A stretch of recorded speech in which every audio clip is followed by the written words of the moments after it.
What is expected to be discussed on the floor today? Indeed, Pauline, and before business commenced yesterday, notice was taken at 14:32 hours that quorum not formed.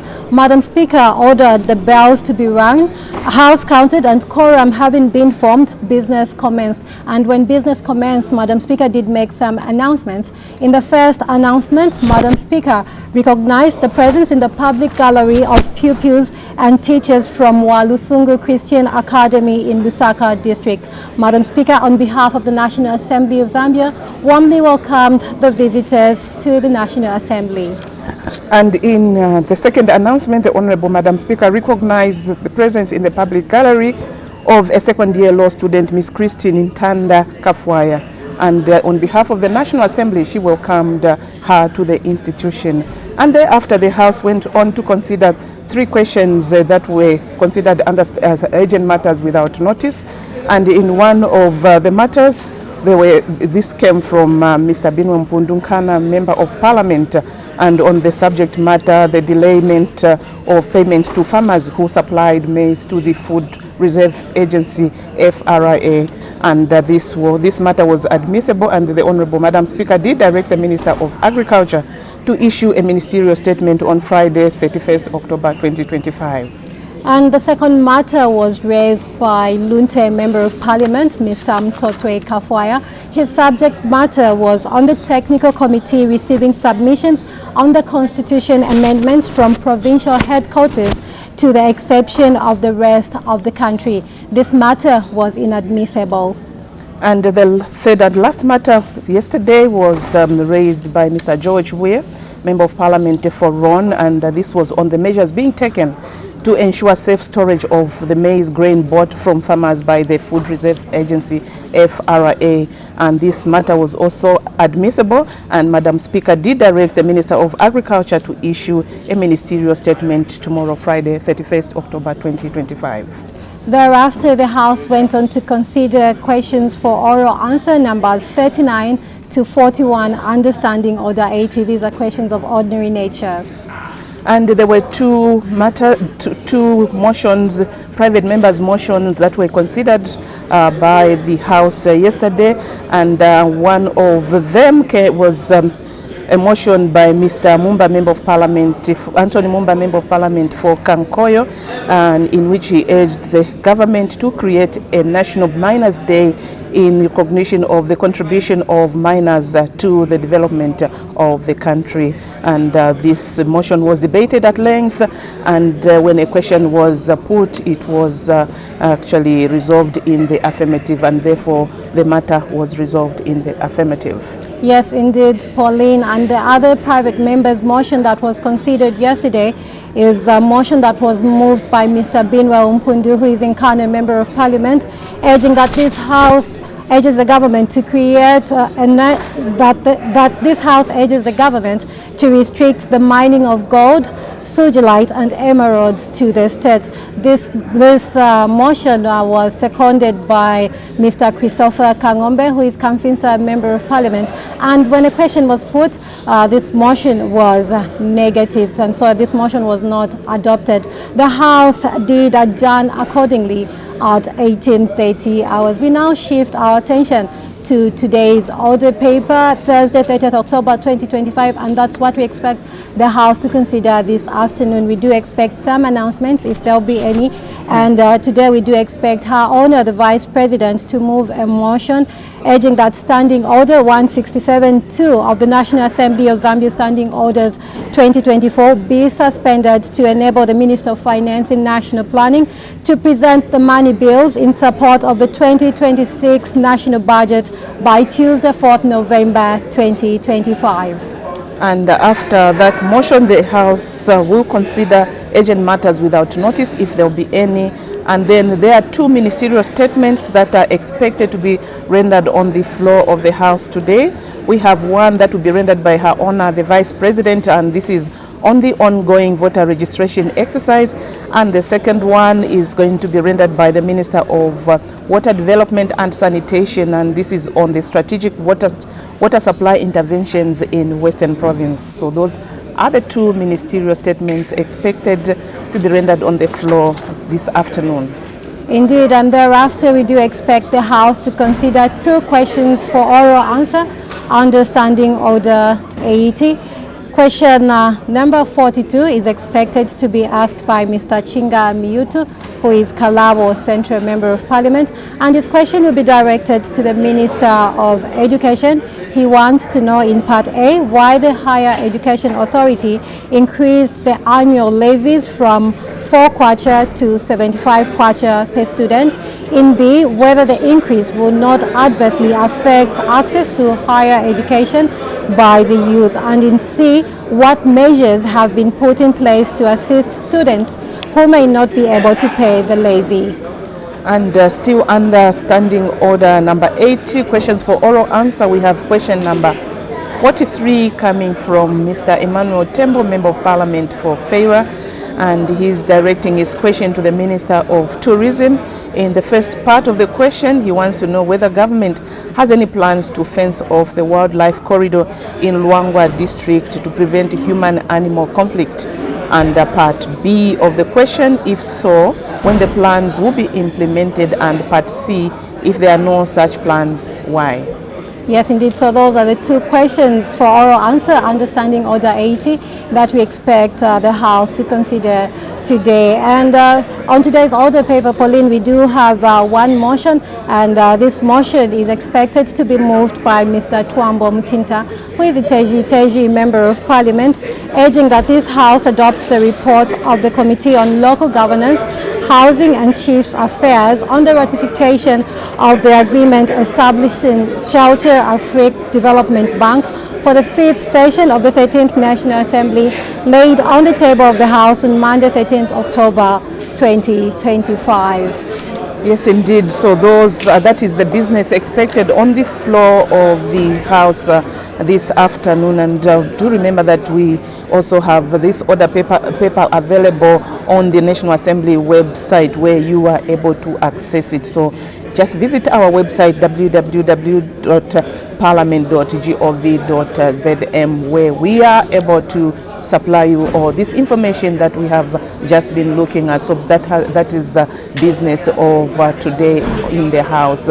So we have a motion to be moved by Her Honor the Vice President, and this is to suspend standing orders, that standing orders 167.2 of the National Assembly of Zambia, standing orders 2024, be suspended to enable the Minister of Finance and National Planning to present the money bills in support of the 2026 national budget by Tuesday, 4th November 2025. And we also have two ministerial statements, and one will be rendered by Her Honor the Vice President on the ongoing voter registration exercise, and the other one by the Minister of Water Development and Sanitation on the strategic water supply interventions in Western Province. And of course we have two questions for oral answer to be considered under Standing Order number 80.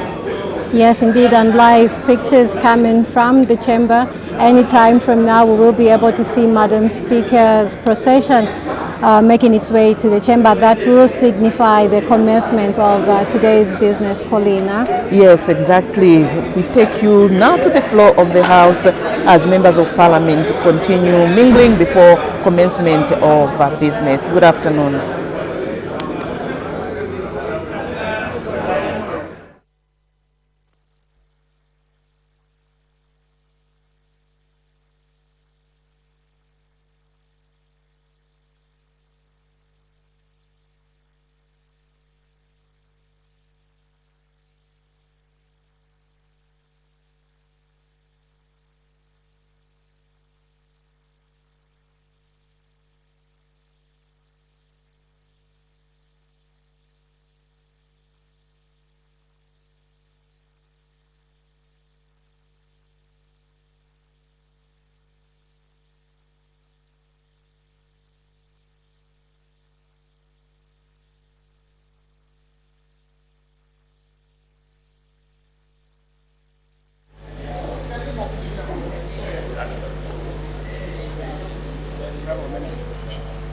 Honorable members of Parliament,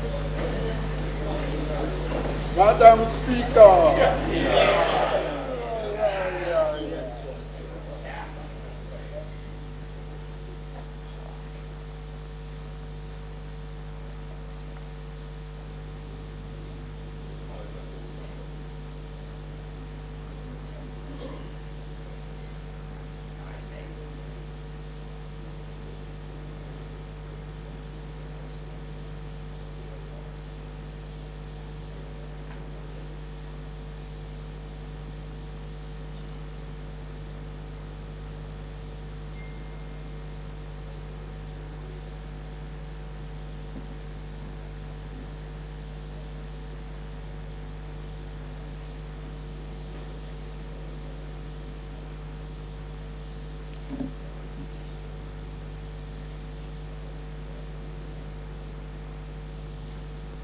Dancing of Zambia, proud and free, land of wealth and joy in unity, victors in the struggle for the right. We want freedom's fight, oh, one, strong and free. Africa is our own motherland, fashioned with and blessed by God's to blend. Let us all our people join as one, brothers under the sun, oh, one, strong and free. One land and one nation is our cry. Dignity and peace in Zambia's sky, like a noble eagle in its flight. Zambia, praise to thee, oh, one, strong and free. Praise be to God, praise be, bless our great Zambia, Zambia, Zambia. Green and we stand under the flag of our land. Zambia, praise to thee, oh, one, strong and free. Prayer. Almighty God, who in your infinite wisdom and providential goodness has appointed the offices of leaders and parliaments for the welfare of society and the just government of the people, we beseech you to consider with your abundant favor us, your servants, whom you have been pleased to call to the performance of such important responsibilities in this land. Let your blessing descend upon us here in Parliament assembled, and grant that we may, as in your presence, treat and consider all matters that shall come under our deliberation, in so just and faithful a manner as to promote your honor and glory, and to advance the peace, prosperity, and welfare of our country, and of those whose interests you have committed to our charge. Amen.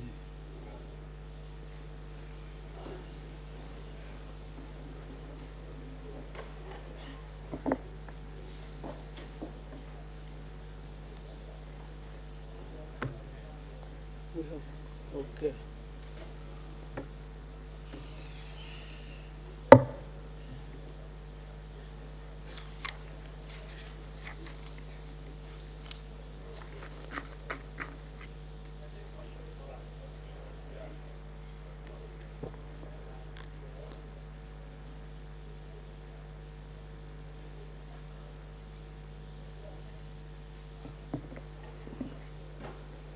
Order, honorable members. I have four announcements to make. The first one, honorable members, I wish to acquaint the House with the presence in the Speaker's Gallery of the following members of Parliament of the Standing Committee on Gender Equality, Health and Social Welfare, and staff from the National Assembly of Namibia. Honorable Ephraim Nekongo, MP. Honorable Sharon Nice Bush. Honorable Tahafeni Kalola, MP. Honorable Vetuhure Kadurozu, MP. Honorable Lilieni Lutuhezi, MP. Honorable Kuliki Abraham, MP.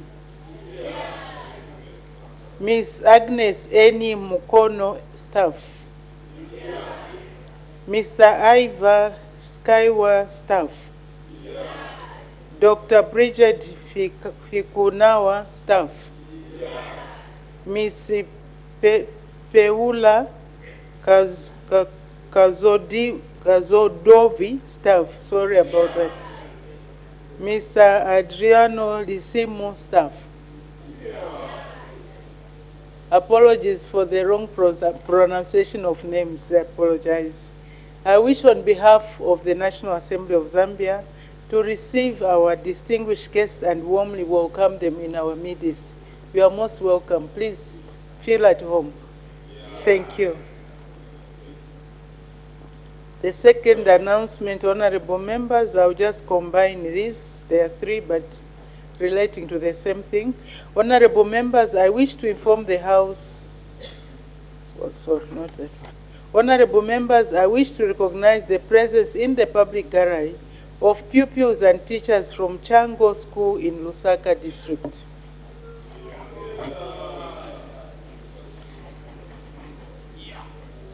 And also pupils and teachers from Holy Cross Convent School in Lusaka District.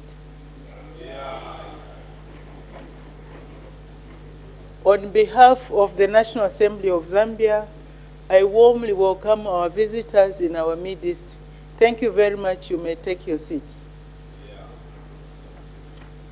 The last announcement, honorable members, I wish to inform the House that the annual general meeting, AGM for the Inter-Parliamentary Union, IPU, Zambia National Group will be held on Monday, 10th November 2025 at 09 hours in the amphitheater at Parliament Buildings. All honorable members are urged to observe time and be ready to participate effectively in the AGM. I thank you. Just to acknowledge the tenor, was it bass on my left? Today the singing was very good. And the honorable member for Petauke, he was enjoying singing today. For honorable member for Rumez, only when it was saying praise be to praise be, praise be. Thank you very much. That was on a lighter note. Her Honor the Vice President. Motion, Her Honor the Vice President.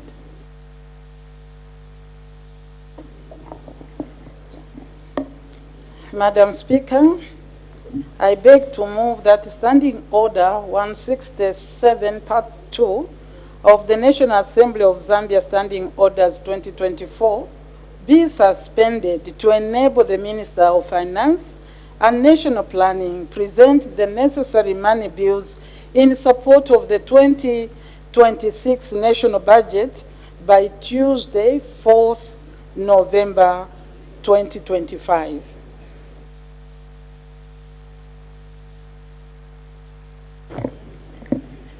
The question is that Standing Order 167-2 of the National Assembly of Zambia Standing Orders 2024 be suspended to enable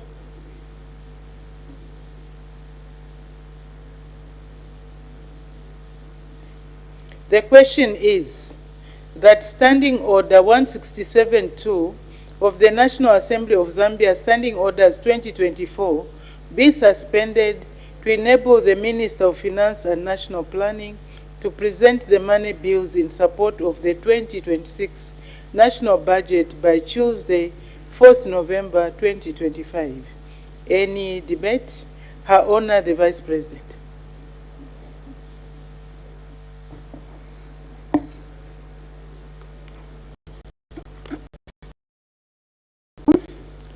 Standing Order 167 Part 2 provides that where the minister responsible for finance is unable to submit the money bills at the time of presenting the estimates, the minister may, with prior permission of the Speaker, submit to the House the money bills not later than 30th October each year.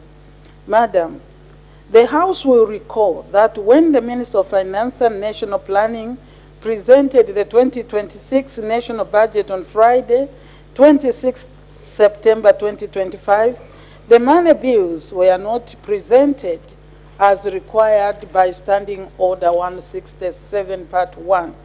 The Minister had obtained permission from the Office of the Speaker to present the bills by 30th October 2025.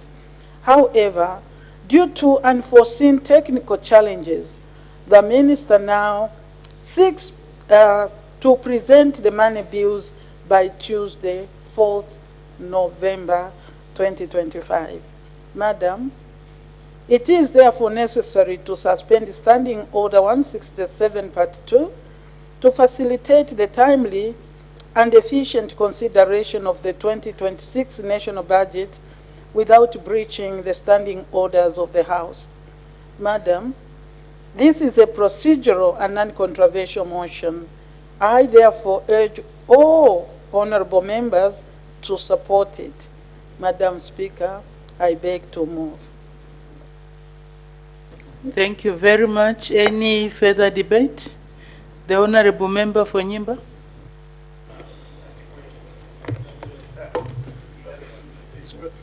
Sorry, Madam Speaker, I was for the matter of urgent importance. Thank you.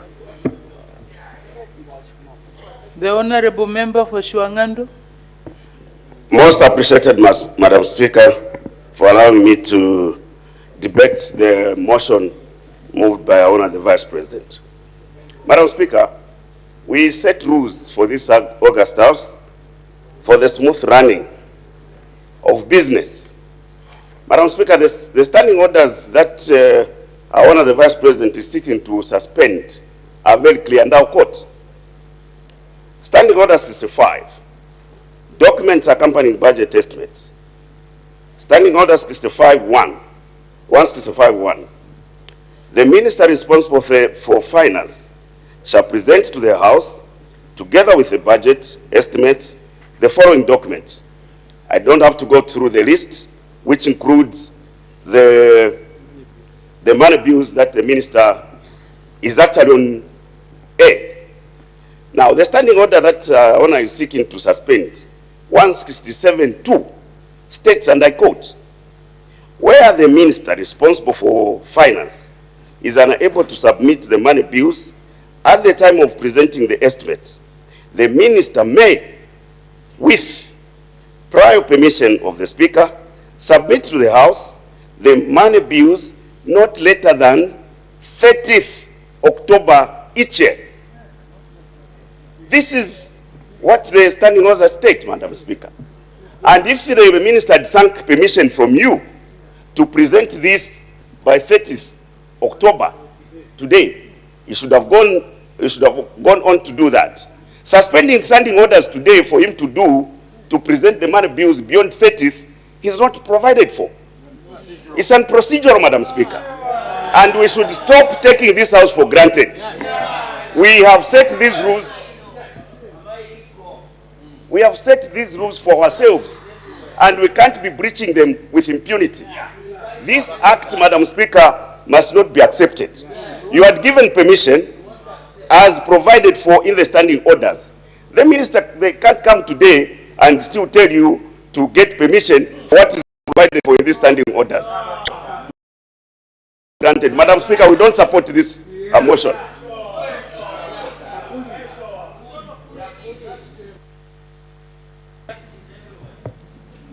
Thank you very much.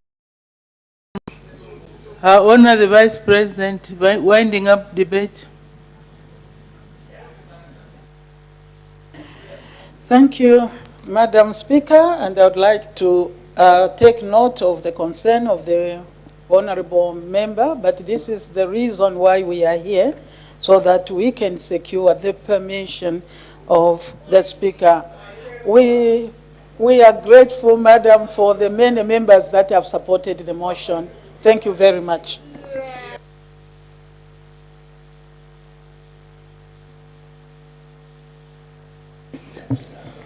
The honorable members, it's the House to make decisions, not myself. I put the question.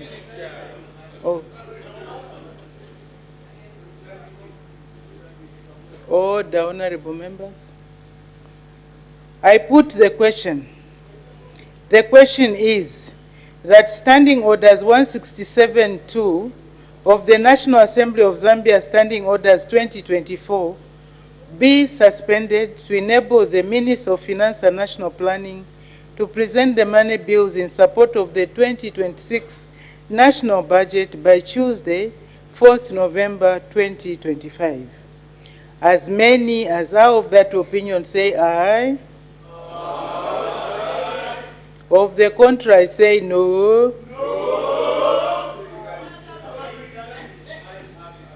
I think the ayes have it. The ayes have it.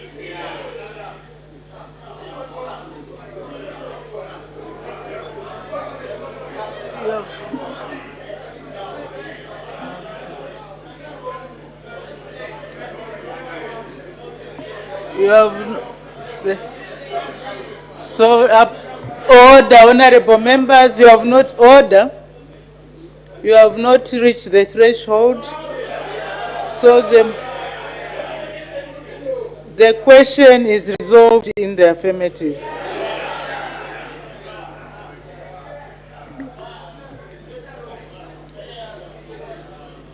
Urgent matters without notice.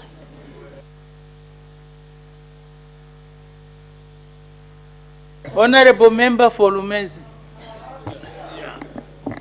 Thank you, Madam Speaker, for according the good people of Lumezi a chance to raise a matter of urgency matters without notice. Madam Speaker, with regards to Lumezi district, the water situation has become a challenge. As I'm speaking right now, Madam Speaker, we have a situation. Order, honorable members. Let's allow the honorable order. Thank you. Madam Speaker, we have a situation where women are able to draw water around 03. And the situation we have described as a disaster in the district. We have a situation where even some of the boreholes that we drilled under CDF have dried up. Areas like Kapaipi, Kapirikabefu, Chief Zumwanda, we have completely got no water. And so we'd like to seek the attention of the Ministry of Water and Sanitation, maybe to attend to the urgent matter in Lumezi district. Thank you, Madam Speaker.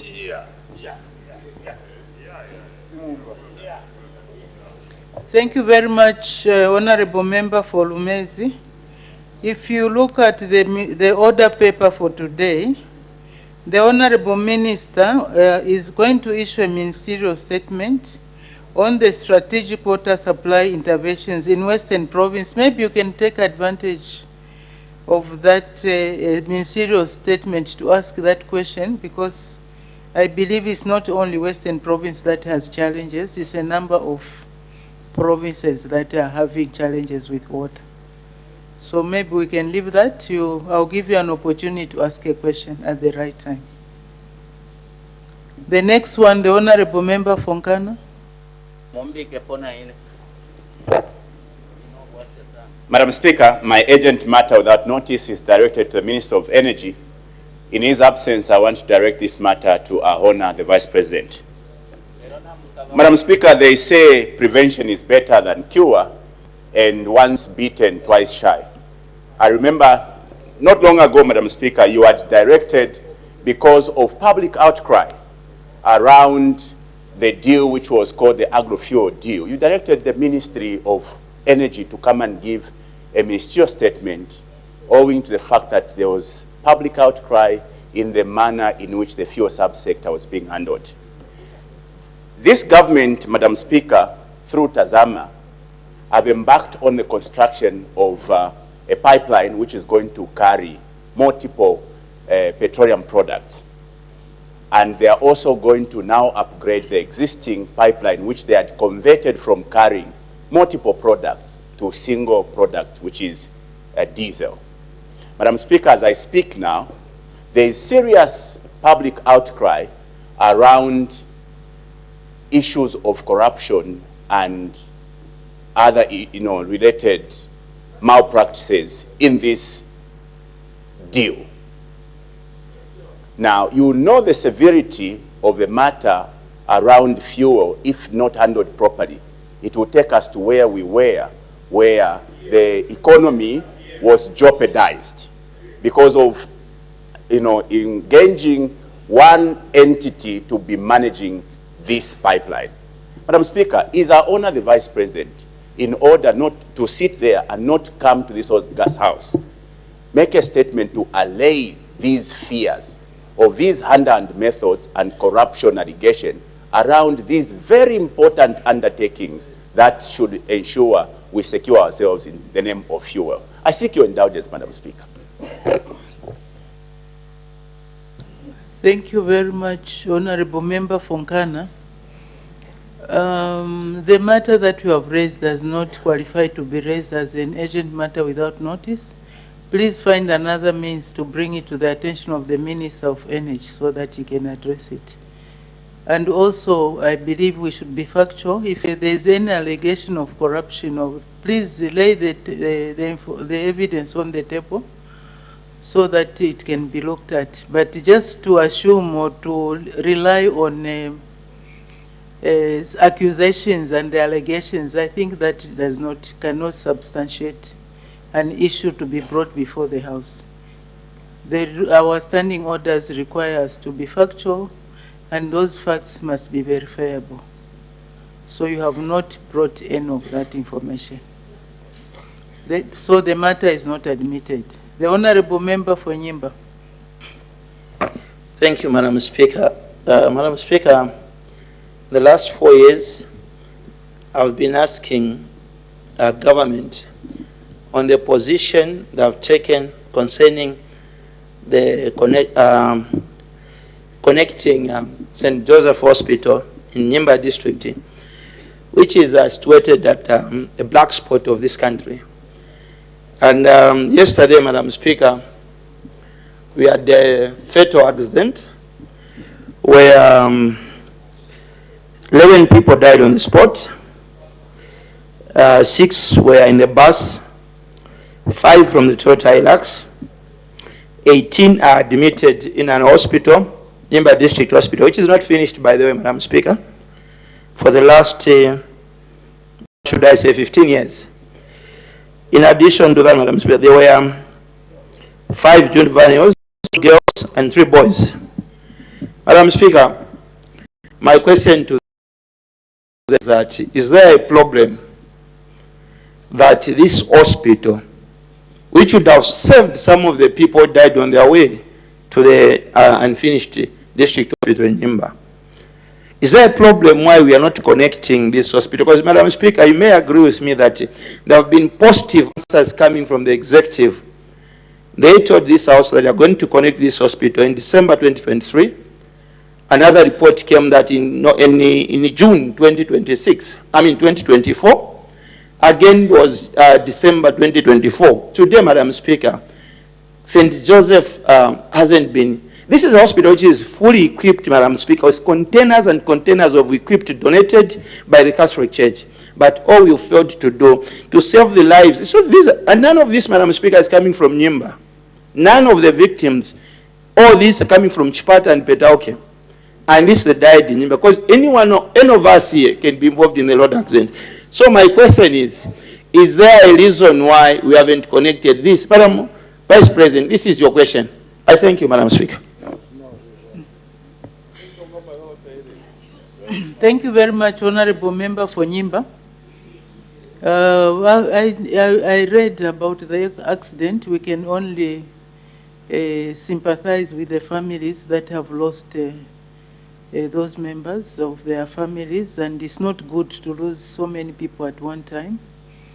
But however, the issue that we have raised does not qualify to be raised as an urgent matter without notice.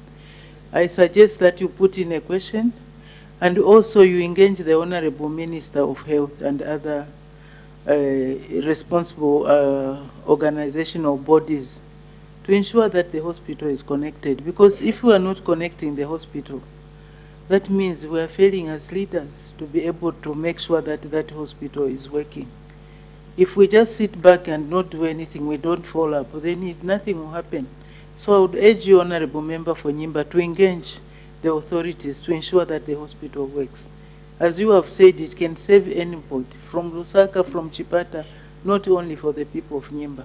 So please, as leaders, let's take that responsibility. That concludes, so the matter is not admitted. That concludes urgent matters without notice. I have permitted Her Honor the Vice President to present a ministerial statement. Her Honor the Vice President.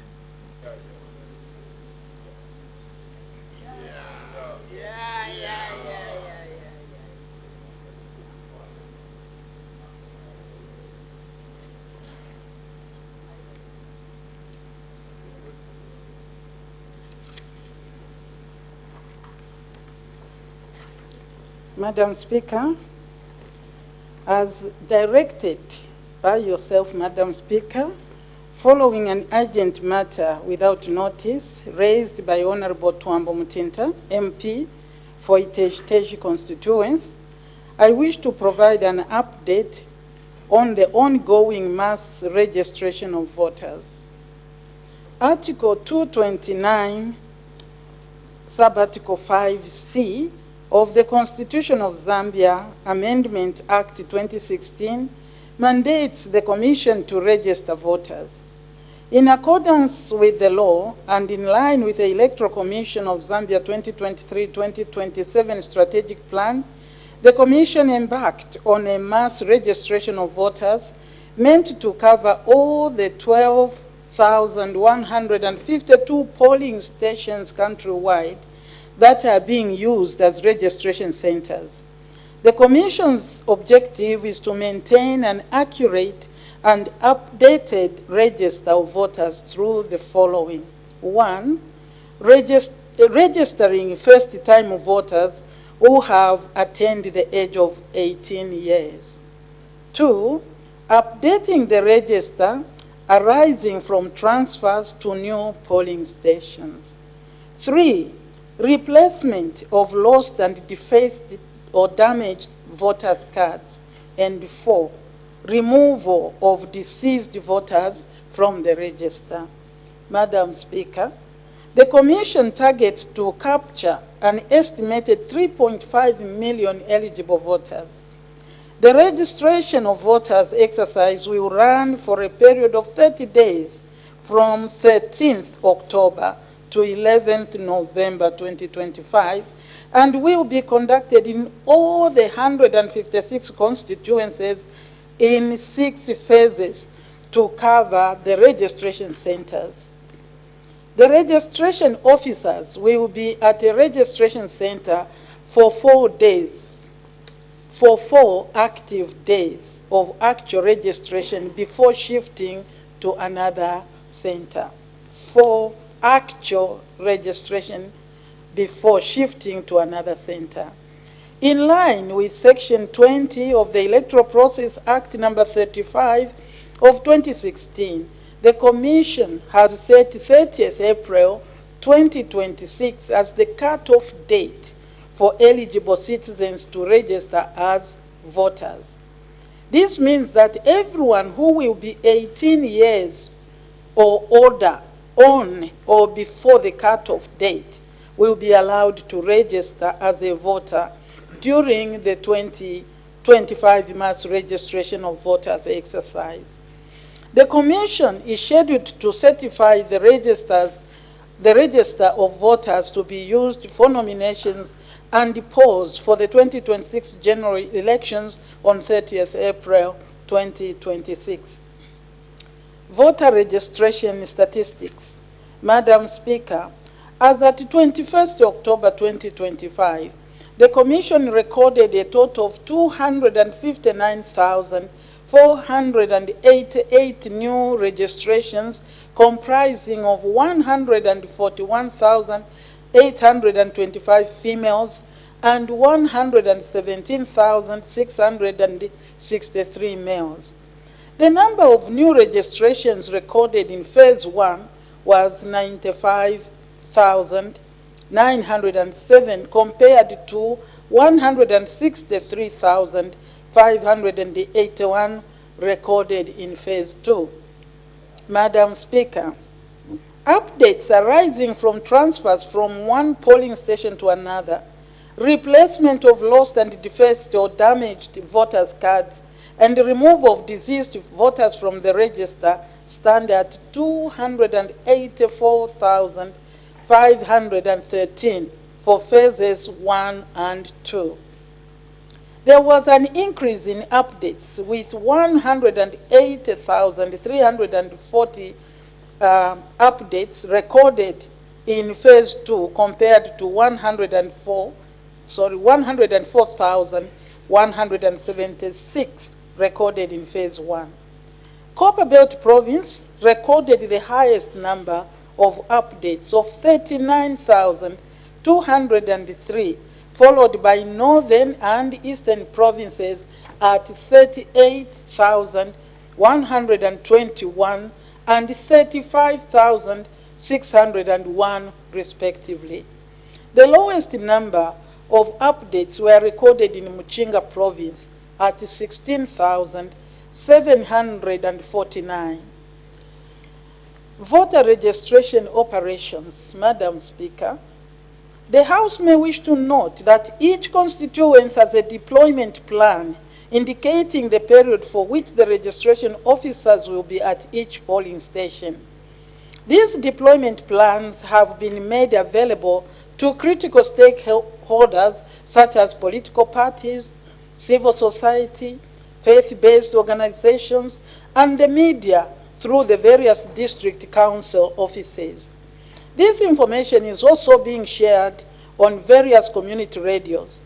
I should emphasize that political parties are encouraged to follow up and know which voter registration centers are open for the information of their members and whenever they want to monitor the voter registration exercise.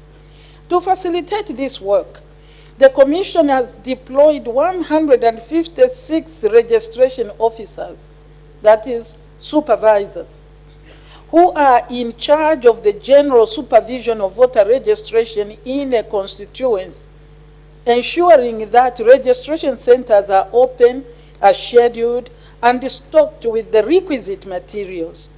To add to the supervisors, there are 156 assistant registration officers, technical support officers, who are charged with the responsibility of ensuring that the biometric voter registration kits in the constituents of their deployment are functioning at all times and also attend to any malfunctioning kits. In addition, there are also 2,312 assistant registration officers. These are field workers tasked with the responsibility of registering voters in the centers. I wish to inform the House that all the centers are equipped with standby generators and rechargeable batteries to ensure uninterrupted service. This will ensure that more numbers are captured even in cases of power outages. Madam Speaker, assistant registration officers have further been directed to leave signage before shifting, indicating the registration center they will be moving to for the next phase. They have to indicate which next station they are going to. Voter education and publicity initiatives. Madam Speaker, the Commission has taken note of concerns regarding inadequate sensitization. Various publicity approaches have been put in place to increase visibility of the voter registration exercise.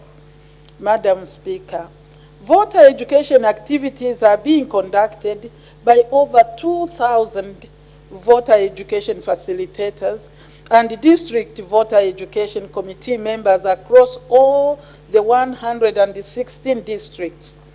The voter education activities are conducted through door-to-door campaigns, mobile publicity, and the use of megaphones, public address announcements, organizing village meetings, active community meetings, and programs on community radio stations, public and private media in local languages. Further, the Commission will deploy additional interventions such as SMS messages with support from ZICTA.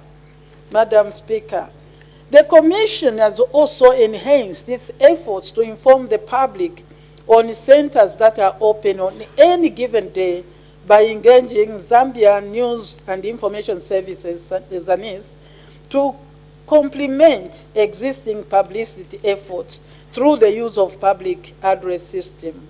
Madam Speaker, the Commission continues to engage stakeholders such as the church, traditional leaders, and civil society organizations to ensure they are adequately informed and able to help raise awareness with their respective communities about the ongoing registration exercise. I therefore call upon all members of Parliament to work together with their civic leaders and party structures to mobilize their constituents to register in large numbers. Response to public concerns regarding voter registration.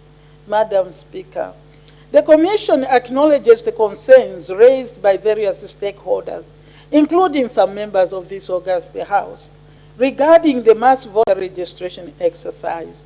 The following are the interventions the Commission is implementing to address the concerns. 1. The concern of equipment challenges. Some registration centers experienced malfunctioning of voter registration kits and generator sets.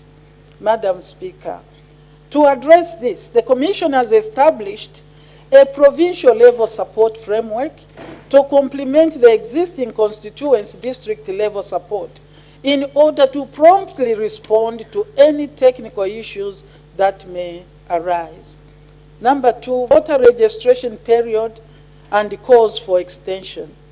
The Commission has noted the observations by various stakeholders that the 30 days allocated to the exercise is not sufficient, and the calls for the extension of the voter registration period. Madam Speaker, in response to this, the Commission will continue to closely monitor the exercise to determine whether an extension will be required based on data that can inform such a decision. If indeed an extension will be considered, it will only be for a few days should need arise. 3. National registration cards. Various stakeholders have called upon the Commission to collaborate with the Ministry of Home Affairs for simultaneous issuance of national registration cards and voters' cards. Madam Speaker, the Department of National Registration, Passport and Citizenship under the Ministry of Home Affairs and Internal Security is conducting a mobile national registration card issuance exercise in conjunction with the ongoing mobile voter. Okay, let me finish. I will repeat that. They are working in conjunction with the ongoing mobile voter registration across all the 10 provinces.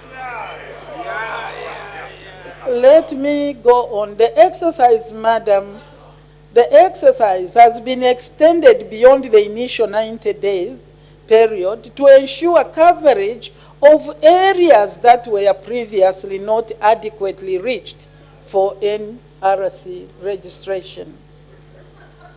Number 4, period for accreditation. This is yours, honorable members. Political parties have requested the Commission to extend the period of accreditation to observe the ongoing registration of voters exercise. Madam Speaker, the Commission has since extended accreditation to 31st October 2025. Stakeholders can apply to the respective district registration officers and can submit a maximum of 3 observers per constituency, per political party. Madam, government is committed to ensure that every citizen who is eligible is captured on the register of voters. Let me just add this little because some people may be interested in this statement. Just to indicate the number of voters as at 21st, I think. I'll call province, then the number of males that have registered, the number of females, and the total. Letters. Central Province, males 9,538, females 11,162. Central Province, that comes to 20,700 voters registered. Copper Belt, male 20,007, female 28,515, total 48,522. Eastern, male 13,328, female 17,614, total 30,942. Luapula, male 12,289, female 15,670, total 27,959 voters. Lusaka, males 12,500, female 10,615, total 23,115. Muchinga, 5,853 males, females 6,331, total 12,184. Northern Province, males 10,300, female 10,654, total 20,954. Northwestern, males 9,195, female 10,008, total 19,243. Southern, males 14,242, female 16,857, total 31,099. Western Province, males 10,411, female 14,359, total 24,770. The total comes to males 117,663, while females are 141,825. Total, as I gave it, 259,488. I don't see why there should be less women in this house next time. Very true indeed. We can declare interest though, since we are women. Honorable members are now free to ask questions on points of clarification on the ministerial statement presented by Her Honor the Vice President. We start with the Honorable Member for Nakonde. Madam Speaker, Thank you very much. And to start with, Madam Speaker, the one who prepared this statement for her honor, he or she has to be arrested. Madam Speaker, because the information, Madam Speaker, that her honor has delivered here is not true. Yeah. Just imagine the whole lot of the Vice President, Madam Speaker. Order. Honorable Member for Nakonde, order. Let me Madam guide. Speaker, this is real. Order. Let me guide. Honorable members, this is an order.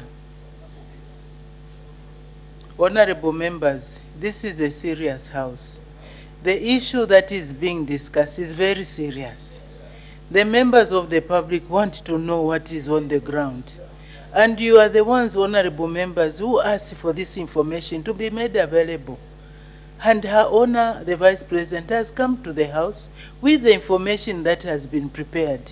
If the honorable member for Nakonde has got different information, which he claims to be correct, wherever he has gathered it, let it be laid on the table of the House.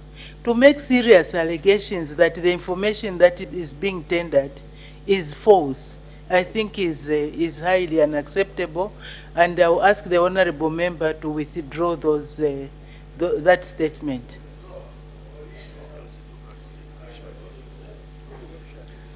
Madam Speaker, the Vice President was misinformed. Order. Honorable I member. withdraw for saying she was misinformed.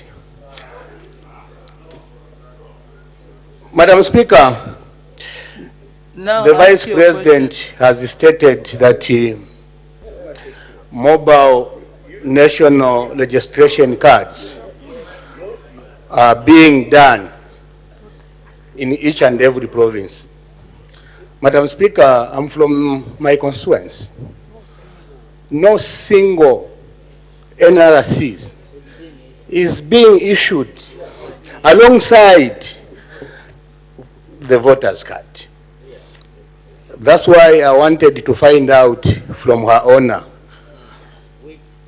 which provinces are being,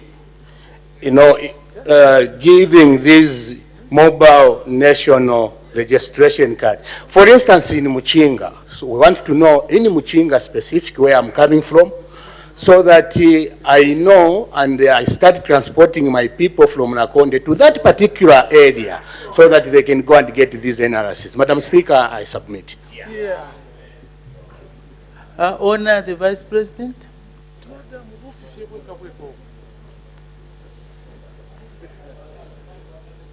Thank you, Madam Speaker. I will read what I read.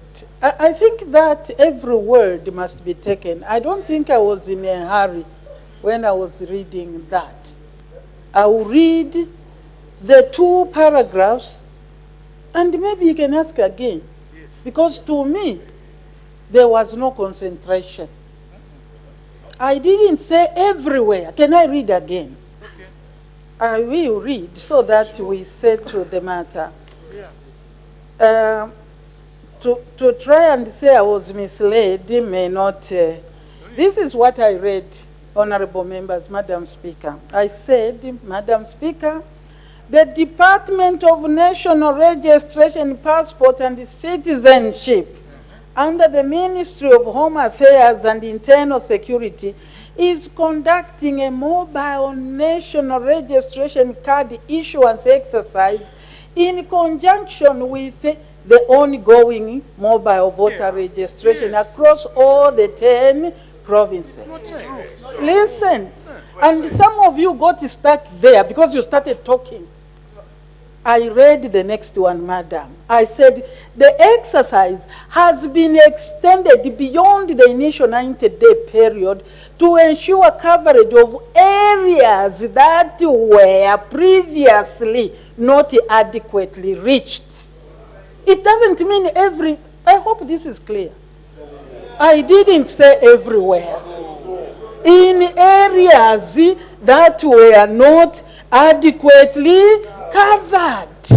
And here, I can tell you, for example, Central Province has 11 centers that were not adequately covered. So I didn't say every. Maybe Nakonde was covered fully. So please, I didn't say that. When a statement, madam, is being read, it's better to listen to every sentence. Mwasenda poechush. Oh, they take the smoke and leave the fire. Oh, the honorable members, let's listen first before we ask questions. Okay, please, can we get back to business? We have a lot of work. The honorable member for Mandevu. Thank you, Madam Speaker, for the opportunity to ask our Honor the Vice President. Your Honor the Vice President, on Monday, 27th October, I received a report that no registration center was open in Munali constituency. And we checked and contacted ECZ, and they said they didn't open any because they were relocating to other polling centers. And this is within, the constituency. Today, before I came for work, I went to the nearest polling station in my area, Mataila polling station, at 8:30. I found that there was no one at the polling station. I left and decided to come for work. I would like to find out, because you've said that 30 days has been allocated towards this registration exercise. The officers deployed are not carrying out the work accordingly by opening late and closing early. Sometimes when they are moving, like for example in Munali, this is within the CBD. It's not like a constituency in Shangombo where the distance between polling stations is so large. In Munali, the polling centers are within radius. Are they supposed not to work, to negate the whole day because they are moving? Is ECZ going to compensate for the time lost when they are shifting? That is my question. And perhaps you may also enlighten us on the opening and closing time of these registration centers. Thank you so much. Thank you, Her Honor the Vice President. Thank you very much. The experience given, I believe that other members may bring such experience, except that the entire constituency, that was a day of shifting. That's what one would deduce, because the entire constituency, not a single registration center was open. I am not informed of the days, but from the general statement, the issue is 4 days, 4 working days for each. So probably they catered for that particular time, but I can't stand here because I don't have that kind of information.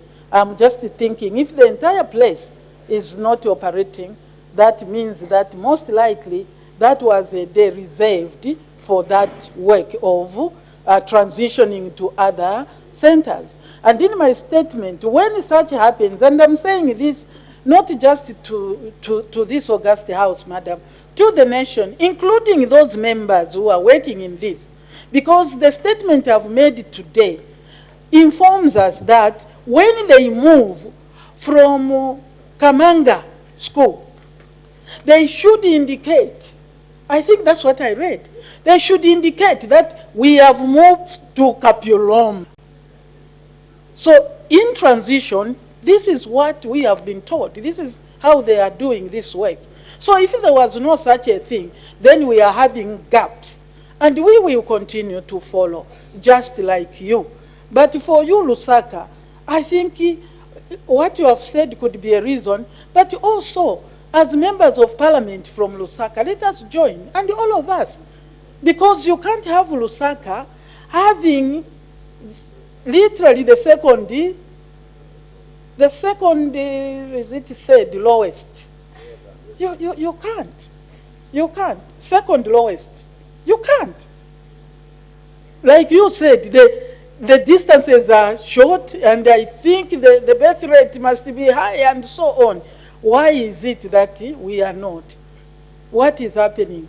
Please let us take interest as members of parliament to find out what is happening.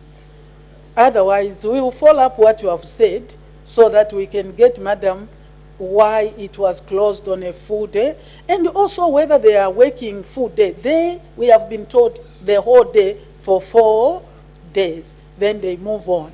That means if they lose a day, they should compensate that day before they move on. I think that would be the logic way of doing things. Thank you, Honorable. Thank you very much. Let's listen to, okay, maybe we start with the Honorable Member for Kantanshi, to be followed by the Honorable Member for Chama South, who is joining us virtually. Please get ready. The Honorable Member for Kantanshi. Thank you very much, Madam Speaker.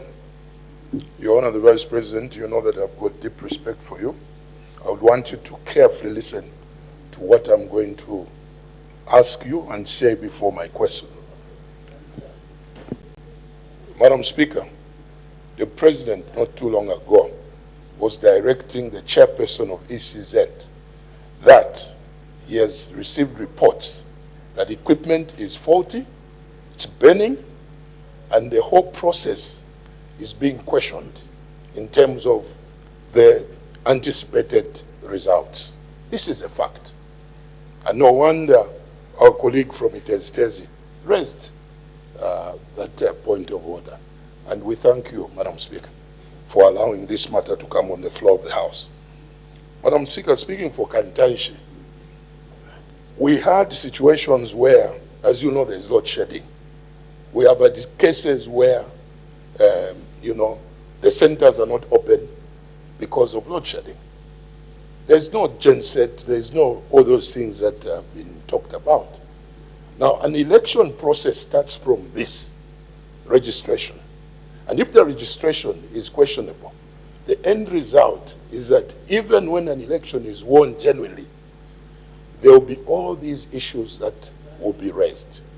I want to find out from you, Honor the Vice President, you have said that the voter registration is 30 days.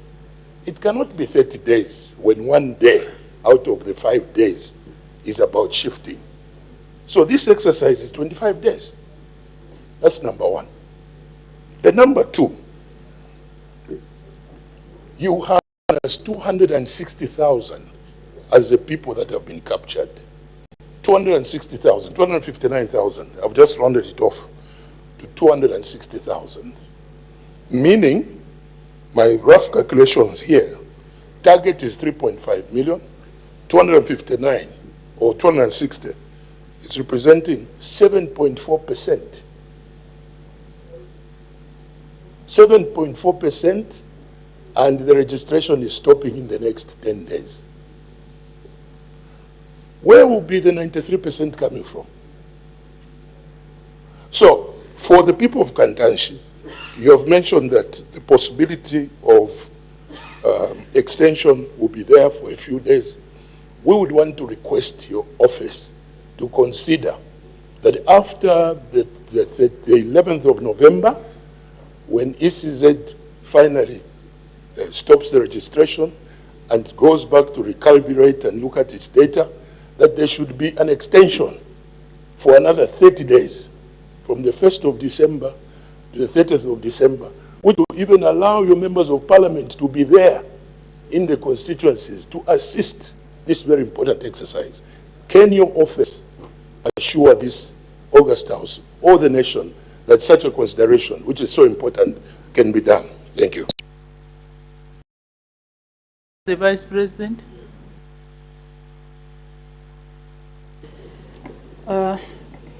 Thank you very much.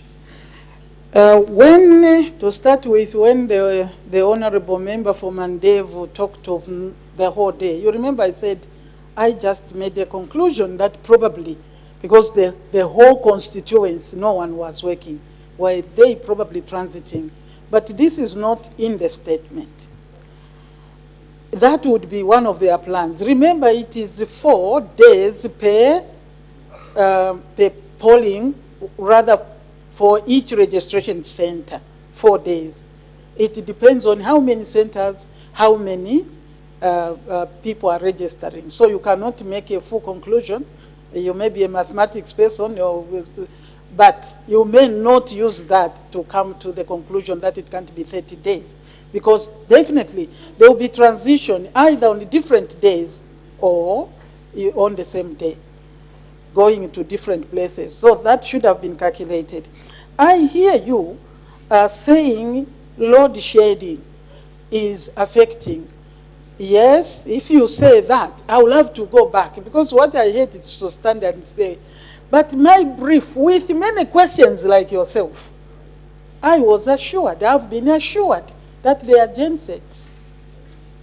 That they are gensets. Is it that our registry or our registering officials are not using the gadgets that they have been given? Because this is what I was told by ECZ, that every center has. And I agree with you that I think it was noted. We may have sat quietly what we all have heard, Madam Speaker, that this equipment is hitting. It's not doing a good job. I have given the brief. The status is that there are people to repair. In the constituents, there is actually a standby kit.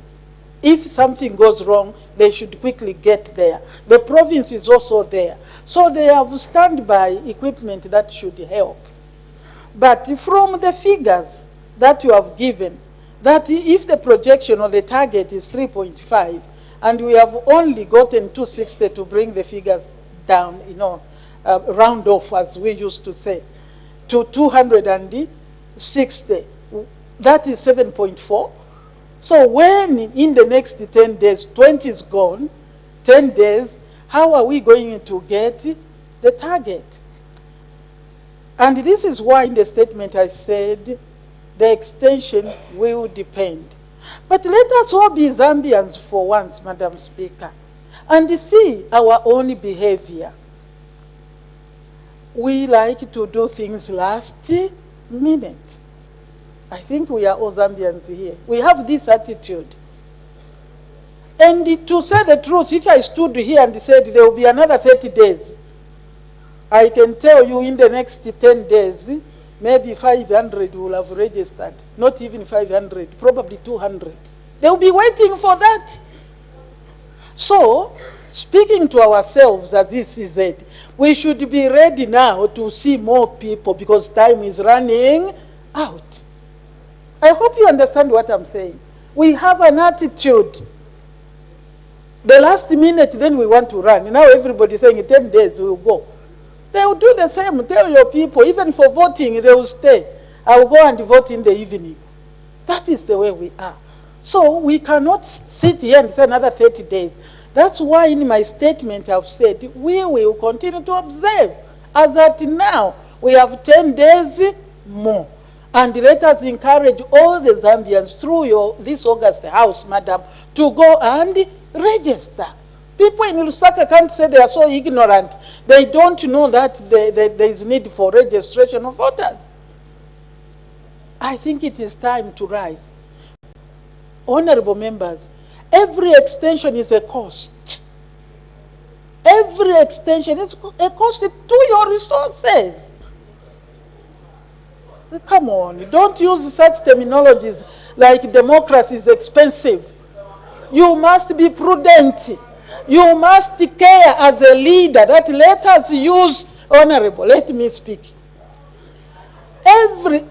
Honorable, the issue is democracy is expensive. Are you going to deliberately sit and say let them extend?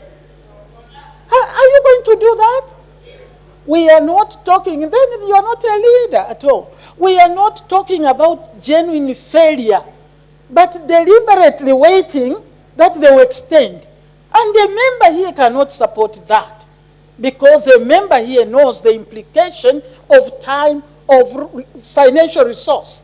It's costly to your nation, not costly to a political party in power, but costly to the nation. Let us encourage our people to register within the time frame given to us. It's a genuine appeal that let all of us who have children that are not registered, let us push them. If we say like people are left on the lines, that is very bad. But if people are not reporting, they are not coming because they are waiting for extension. So today I should pronounce, Madam, 30 days more. I can assure you, I can come with another statement. There will be another 200 added to this. Can we encourage people to register? We still have 10 days. That's our duty as leaders in this house, whichever side of the aisle you belong. Thank you. Thank you very much. We only have 11 minutes and there are so many indications. So please, as we ask questions, let's be precise to the point. The Honorable Member for Chama South. I hope you are ready. Thank you, Madam Speaker. Indeed, I am. Madam Speaker, let me first thank the people of Chama South who have traveled long distances, Madam Speaker. More than 800 kilometers to submit to a technical committee on the amendment of the Constitution. This is how it should be. We are very grateful to the people of Chama South for that commitment. Madam Speaker, my question to our Honor the Vice President is the issue of issuance of NRCs. A lot of youths in Chama South, I know this might also be in Chama North, are appreciating what is going on. They are going to school for free. Others have attained craft certificates because of CDF skills component. And they do not have NRCs to get voters' cards for us in rural areas. Are you going to discriminate Her Honor the Vice President by giving the people of Chama South, particularly those in rural areas, a chance of being given NRCs so that they participate next year? They are actually eager to ensure that they cast their vote come next year. Are you in a position to direct the Ministry of Home Affairs so that they strategically take those who are giving NRCs in our rural communities so that people should be able to come and vote? I submit, Madam Speaker. Thank you, Her Honor the Vice President. Thank you, Madam Speaker. I'd like to thank the Honorable Member for reminding us of what this government is doing for the young people. But the concern is that the young people don't have NRCs, those that will turn 18 by April, and therefore they will be disfranchised if they don't get. I think that's the concern. What are we doing? I think I gave the response. I don't know whether the Honorable Member was listening, that the issuance of NRCs is going into areas of concern where the NRCs were not properly given. So what is important, if we know areas, this is what I would say, thinking here, that if you know, for example, that in Kasenengwa registration center, people were not covered, I think it is important to quickly come and say, we need registration here because people are not covered. But a blanket statement will not work because I've been given the number where NRCs are being issued according to the information they have. So if you have information, don't sit and cry to come and just make a statement here, Honorable. Take it on, go to the ministry so that young people can be covered. Nobody should be disfranchised. Thank you. Thank you. The Honorable Member for Mbavala. Thank you so much, Madam Speaker, and thank you, Her Honor the Vice President, for this very important update to the nation.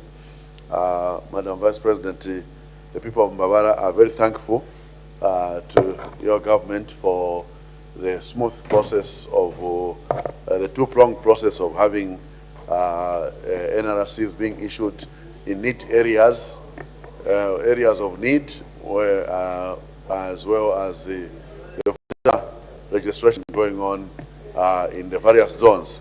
Now, our experience is the breakdown of the equipment. We wish to know what government is going to do to ensure that we do not experience breakdown in equipment and the lost time in those days where the equipment has broken down. I thank you. I honor the Vice President. Thank you. Thank you for taking note that indeed the process is smooth except for the turbulence brought in by the equipment that is breaking down often. I did mention, Madam Speaker, that there is standby equipment, there is at the district, at the constituents, district and province, so there are 3 layers. But apparently from what members are saying, it's not enough. So we are listening. That's why when it has come like this, indeed, we are listening to see how much of this breakdown, what should be done. Because the information, that I was given is that the breakdown goes to 3%, if I remember. The breakdowns are only up to 3%. But if you hear this, we will go back, Madam, to see what is really happening on the ground and see. But we are committed to ensuring that nobody is left out. Nobody is differentiated for whose good. So we will come back if we continue to note things of concern that members are bringing to ensure that we cover everybody. Thank you. Thank you. Since there are more women than men that have registered, I think we should give credit to the women, and I'll call upon some female members of parliament. We start with the honorable member for Isoka. Thank you, Madam Speaker. Your Honor, the Vice President, thank you very much for the wonderful and timely update of the registration of voters in the country. However, I have disturbing reports and information. Reports that some well-known officials in my constituents are collecting serial numbers from the voters' cards in my constituents. My question to you, Her Honor, the Vice President, is it in order for the well-known individuals to be involved in this undemocratic behavior? I need your serious indulgence on this matter. I submit, Madam Speaker. Thank you, honorable members. Let's tone down. We can't hear the questions if we are talking, all of us, at the same time. Her Honor, the Vice President. Thank you, Madam Speaker, honorable member. Thank you for appreciating the exercise generally, but you are saying there are people that are collecting serial numbers, well-known people. Madam, will report them to the police who have the capacity. Because here, how can they even know those well-known people? You know them. Find out why they are doing that. Take them to the police. If you don't know their names. So they are well known. That means they are known. Take them to the right institution. I don't have the power to prosecute and find out why. let us not bring things that are not for parliamentary discussion. When there is a crime or anything that is beyond this, let us go to the right wings of government so that people can deal with that. Find out why should a person take time to collect those serial numbers. I wouldn't know. But if you find it offensive, go to the right place. You hear me, madam? Thank you. Honorable Member for Isoka, I use my discretion to allow the women, so let's behave in a dignified manner. The Honorable Member for Kalulush. Thank you, Madam Speaker, and I will behave in a very dignified manner. I honor the Vice President, just like many other members of Parliament. I think for me, my advice to your office would be maybe for you to get on the ground, since you are saying that the extension will be very expensive, to actually see what is workable and what is not workable by ECZ. I'll give a practical example in my constituency. Just like Honorable Kashaka Fuso has said, when they shift, it's a day lost. It's a day lost for our voters. And what is happening, particularly in Karulushi, is that you have people lined up trying to register as voters. But by midday through, you find that the equipment has broken down. So you find that there's nobody actually literally working. When you ask council or ECZ what is going on, they will say they have default equipment. So maybe you need to go on the ground and actually do a feasibility check on what is actually happening on the ground. As for my constituency, we do not have not one single generator in these stations. Thank you, Honor the Vice President. Thank you. It was a general, I don't know, it was a general comment. Honor the Vice President.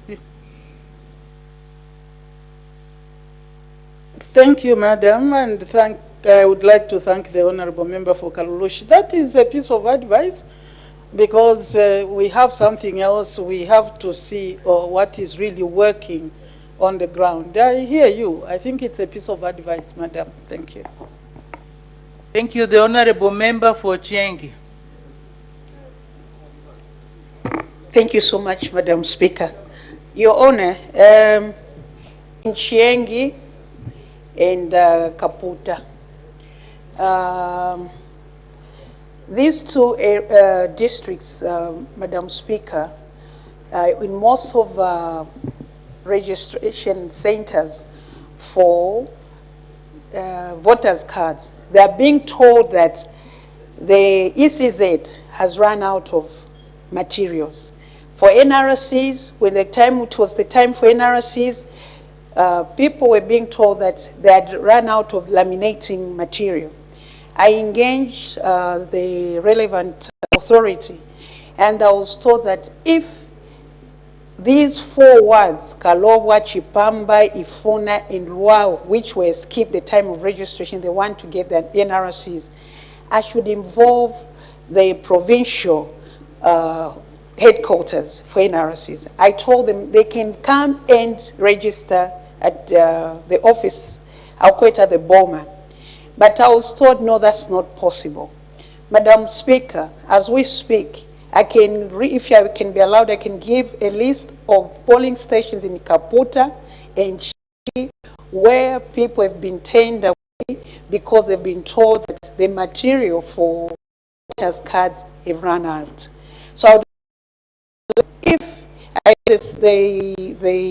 her owners say that they cannot extend, but for the sake of these words which were omitted, what is the government going to do? Because people want to register, but they've been told that there are no materials.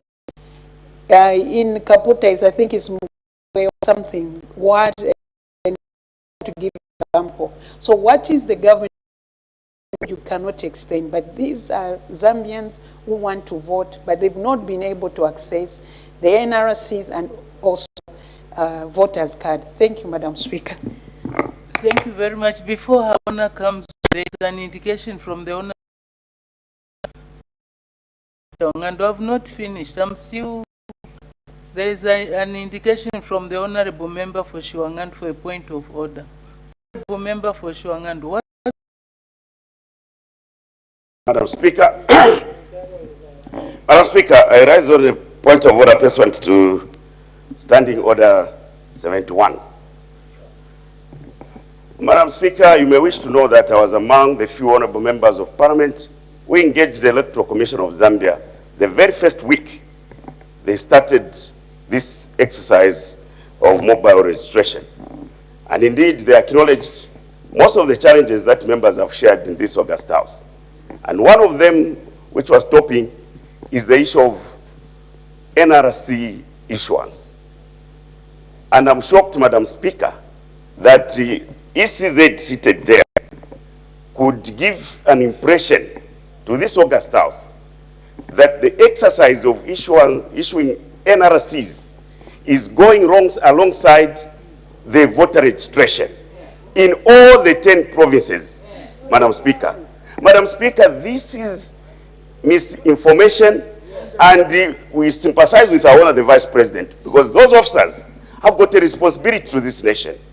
Are they in order, Madam Speaker, to give such a status quo insofar as the issuance of NRCs is concerned? Because all of us here know that our constituencies are facing that challenge of NRCs, where they were not given.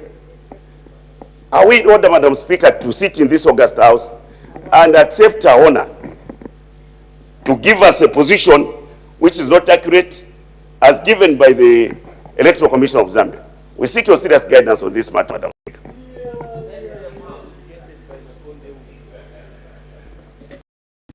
The honorable members, the only sitting where I'm seated is that there is information coming from the executive side through the Electoral Commission of Zambia, and then the opposition or the backbenchers that side are making allegations which are not substantiated. So, Madam Speaker, I just came from the constituency 2 days ago.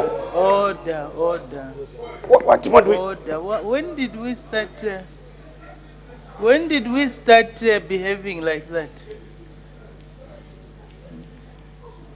I have no information here, and if honorable member for Shuangandu went to the constituency, what you were supposed to do is to present that evidence that went to the constituency, and this is what I found. I have no information that I can counter what the Vice President has. I'm only listening from the information that she has given. The information that you are alleging is not. So how can I make an informed decision what we are receiving from here? So in future, it's better to collect evidence. Collect evidence and bring it before the... Now we have smartphones. Honorable members, I'm guiding and you are talking. And then we keep going back. Anyway, the point of order is not admitted. Let's make progress. I honor the Vice President to answer the question by the Honorable Member for Cheng. I hope you can remember it. Thank you. I think it is on the same NRCs and also the voters where the people are being told that there is no material to continue registering, and the issue, Madam, of me saying in all the provinces, yes, but not all the centers. I think we have to understand this. This is what I said. Not all the centers. I said all the, and I went to read. Please, colleague. I went to read to areas that were not adequate. I read. It doesn't mean that in Mpika, the whole Mpika there, no, there, Mpika is not yours, it is ours. Sit down. That is my son, who is Chentomfo. You understand, when I said to all provinces, for example, take Copper Belt, it doesn't mean that they are, I'll give you here, I have only, they have indicated 7 polling, rather registration centers.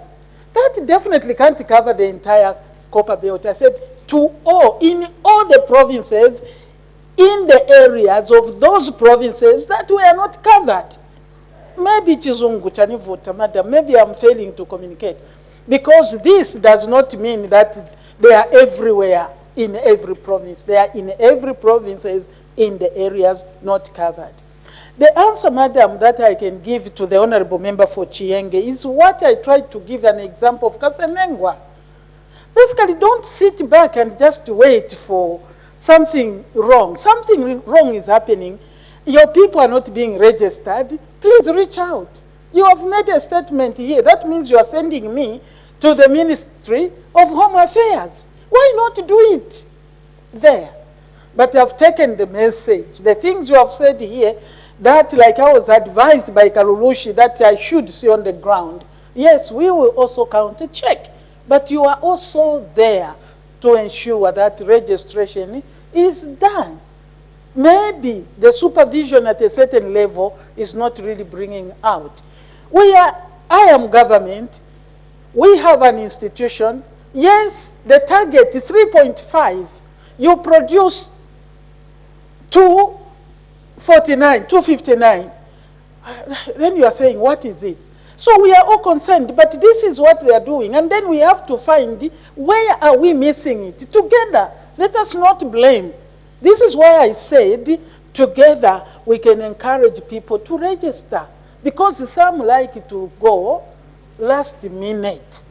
It is one of the things.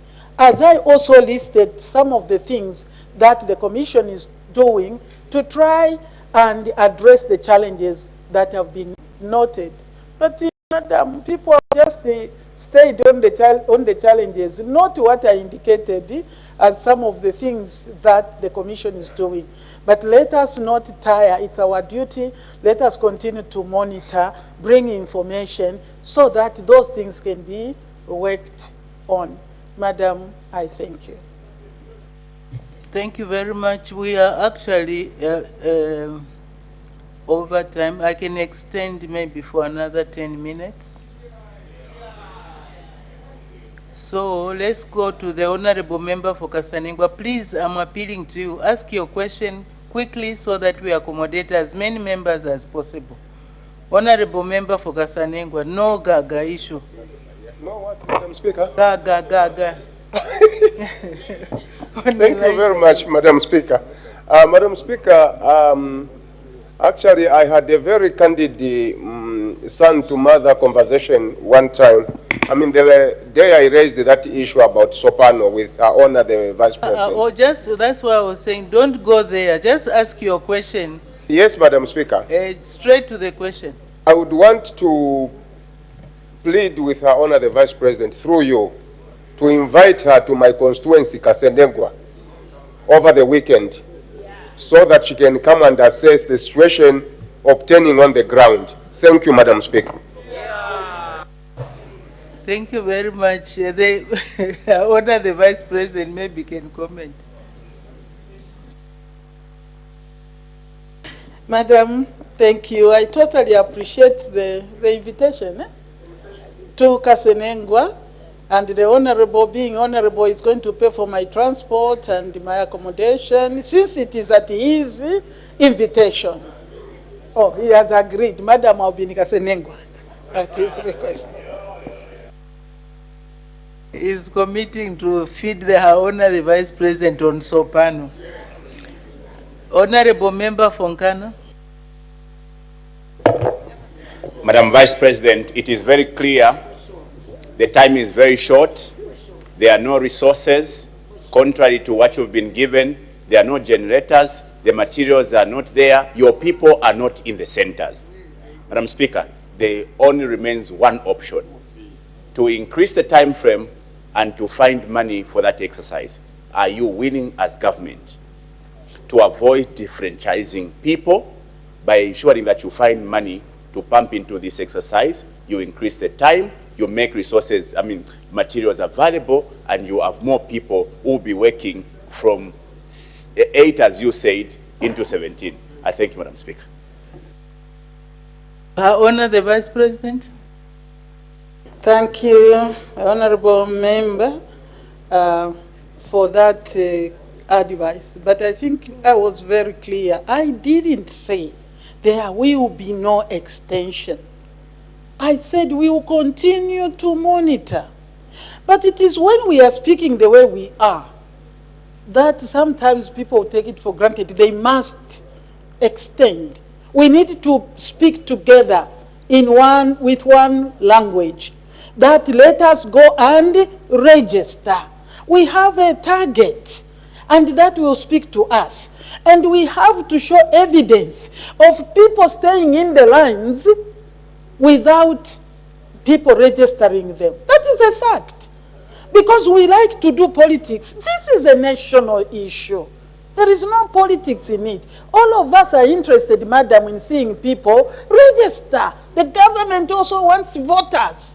The opposition wants voters. So is it what is really on the ground? Yes, we have taken note of the concerns.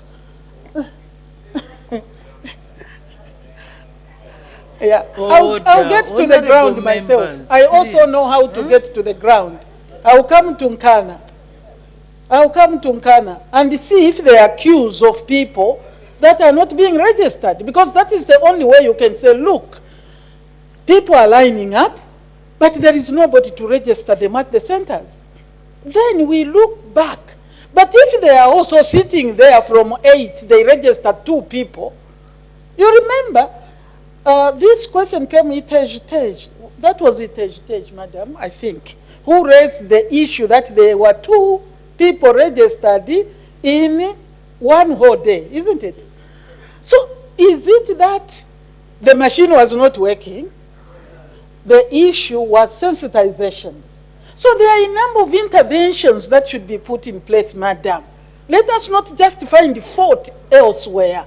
Let us try to encourage people to sensitize, to come and register. It's not like people are lining up and people sat in a stage and only registered 2 individuals. What is it in a situation like that one? Let us handle, like what I read through, madam, sorry, time is gone really, but I read through the number of interventions that are being done to sensitize, increase sensitization. We have said that. To look at the equipment, we have said that. So we are working, but let us work together. This is a national exercise, it's not a partisan issue. So let us work and ensure we cover our people. I, madam, didn't say there will not be extension. I said we will continue to monitor, but we must encourage people to register. If we truly see that the challenges have overcome the issue of registration, there may be need. But if the people registering will sit the whole day and 5 people come, then you say extend, then we are being irresponsible as leaders. Thank you. Thank you very much. The Honorable Member for Ron. Madam Speaker, thank you very much for the opportunity. Your Honor, the Vice President, being a student of projects management, any project that does not take adequately stakeholders on board, it's bound to fail. 3.5 million is the target for ECZ. Through the simple arithmetic that I've done, Madam Speaker, today by the 8th we are supposed to have had 933,000 registered, but we are talking of 259,000 today. This translates, ideally, if everything was equal, Madam Speaker, through you, Madam Speaker, 116,600 should have been registering per day. My simple question to you, Your Honor, the Vice President, whether extension or not, do we see this project attaining its intended target objective by the end of the 30 days, looking at what we have on record right now? Thank you, Madam Speaker. I honor the Vice President. I do understand the issue of stakeholders. That is extremely important that we carry everybody on board. And from the brief, even the statement I made, it's like there is a lot of effort, people being brought on board. But the issue, in fact, we should be If we have done almost 2/3 of the time, we should be heading towards, or at least 2 million, not even 900. It is a concern for everybody. It's a concern. Are we going to meet our target, or at least close to that? As at now, it doesn't seem so. But if people rose and went to register, we will probably see something different. But it is up to you and me not to say, don't worry, we'll give you another 30 days. I hope you understand. We may just have another 30 days and another 30 days. We know ourselves. So for now, this is the time set. My statement was we will continue to monitor and see. But this statement is part of bringing on board your members, Madam Speaker. Some members on this side, I can spill the beans. They are coming to me to say, Madam, give us a chance to go and sensitize. I don't lie. I can point at one. Who was that one? Maybe he has even escaped. Yeah, there are members here who are saying we want to go and help sensitize. So this is not about we are all concerned. If we go this weekend and we really sensitize, we may just see a little change in what is happening. Because many people want to register when there is something, but now because they know it's in the next time, so we need to register. Don't fear that you may not win. Go call them to register. Thank you. The Honorable Member for Muchinga. Thank you so much, Madam Speaker. I was getting worried indeed. To our Honor the Vice President, I won't waste much time, but just to tell you that in Muchinga we have got a chiefdom called Chisomo, which is entirely in a valley with the 4 polling stations. That borders Nyimba, so I know the problem I have there is the same with Nyimba. No NRC's registration have been there, and a lot of people there have got no NRCs. Even those who had last time, they have lost their NRCs, meaning that there is no registration of voters. The day the voters went there, they sat the whole day, only captured 5, because all those that were coming were asking for NRCs. My plea is that please consider sending the NRCs officers together with the voters registered officers to Chisomo, so that those people should not be disenfranchised when it comes to voting. Otherwise, there is a problem there, Madam Speaker. Thank you. Thank you. Honor the Vice President. Madam Speaker, I thank for that question, but I think this has been spoken and we have heard. It is important. The only encouragement is let us also report, because maybe the Ministry of Home Affairs may not know exactly where they were left out. You know what I mean? People, the working culture can be something, but you can't also say everywhere. Have you been... Honorable Member for Lupososhi. He has been debating from his chair. That young honorable. I've been watching him, actually. That concludes this subject matter.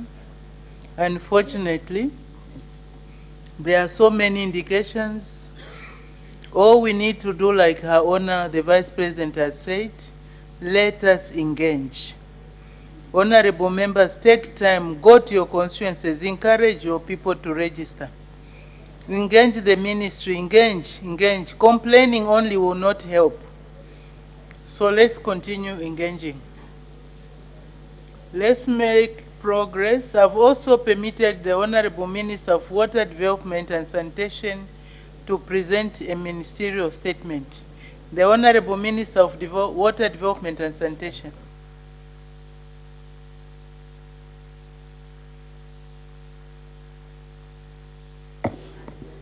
Madam Speaker, I'm grateful for this opportunity to deliver this ministerial statement to the House on the progress of water supply and sanitation interventions being implemented by government in Western Province. Madam Speaker, government's commitment to ensuring access to clean and safe water and adequate sanitation for all citizens remains unwavering. Our interventions are anchored on two flagship programs, namely the National Urban Water Supply and Sanitation Program and the National Rural Water Supply and Sanitation Program. These initiatives are aligned with Vision 2030, the 8th National Development Plan, and Sustainable Development Goal number 6, which seeks to ensure universal access to clean water and adequate sanitation. They are also designed to address the growing challenges of climate change, rapid urbanization, population growth, old and dilapidated infrastructure, and environmental degradation. Madam Speaker, I wish to provide some context on the current water situation in Western Province. The Western Water Supply and Sanitation Company currently produces an average of 16,000 cubic meters of water per day against a demand of 37,000 cubic meters, leaving a deficit of 21,000 cubic meters. This gap was worsened in the first quarter of 2025 when power load management reduced production to only 12,000 cubic meters per day. This clearly demonstrates the urgent need for sustainable and climate-resilient solutions. I wish to acknowledge, Madam Speaker, government assurances made in 2022, which led to the allocation of 120 boreholes and 2 piped water schemes to Western Province. Regrettably, I must report that due to poor contractor performance, only 9 boreholes were successfully completed out of the total 120 planned under contract. This unsatisfactory performance necessitated the termination of the contract. Similarly, the poor performance of contractors engaged to undertake construction of 50 new boreholes, rehabilitation of 185 non-functional boreholes, and construction of 43 pipe water schemes for the period 2022-2024 also compelled the ministry to terminate these contracts. Madam Speaker, recognizing the critical importance of ensuring access to safe water for the people of Western Province, the ministry has since allocated funds in the 2025-2026 budget to complete the remaining works on the terminated contracts and has since granted authority to the provincial administration to procure and execute the remaining works. Further, to address these challenges, government in collaboration with the African Development Bank has invested over $42 million under the Integrated Small Towns Water Supply and Sanitation Project. Initiated in 2018 and scheduled for completion in 2026, the project targets 12 districts across northern Muchinga, Rwapula, and western provinces. In Western Province in particular, it covers Mongu, Sesheke, Senanga, and Kaoma districts with the objective of improving both water supply and sanitation services. The overall progress of works under the Integrated Small Towns Water Supply and Sanitation Project now stands at 90%.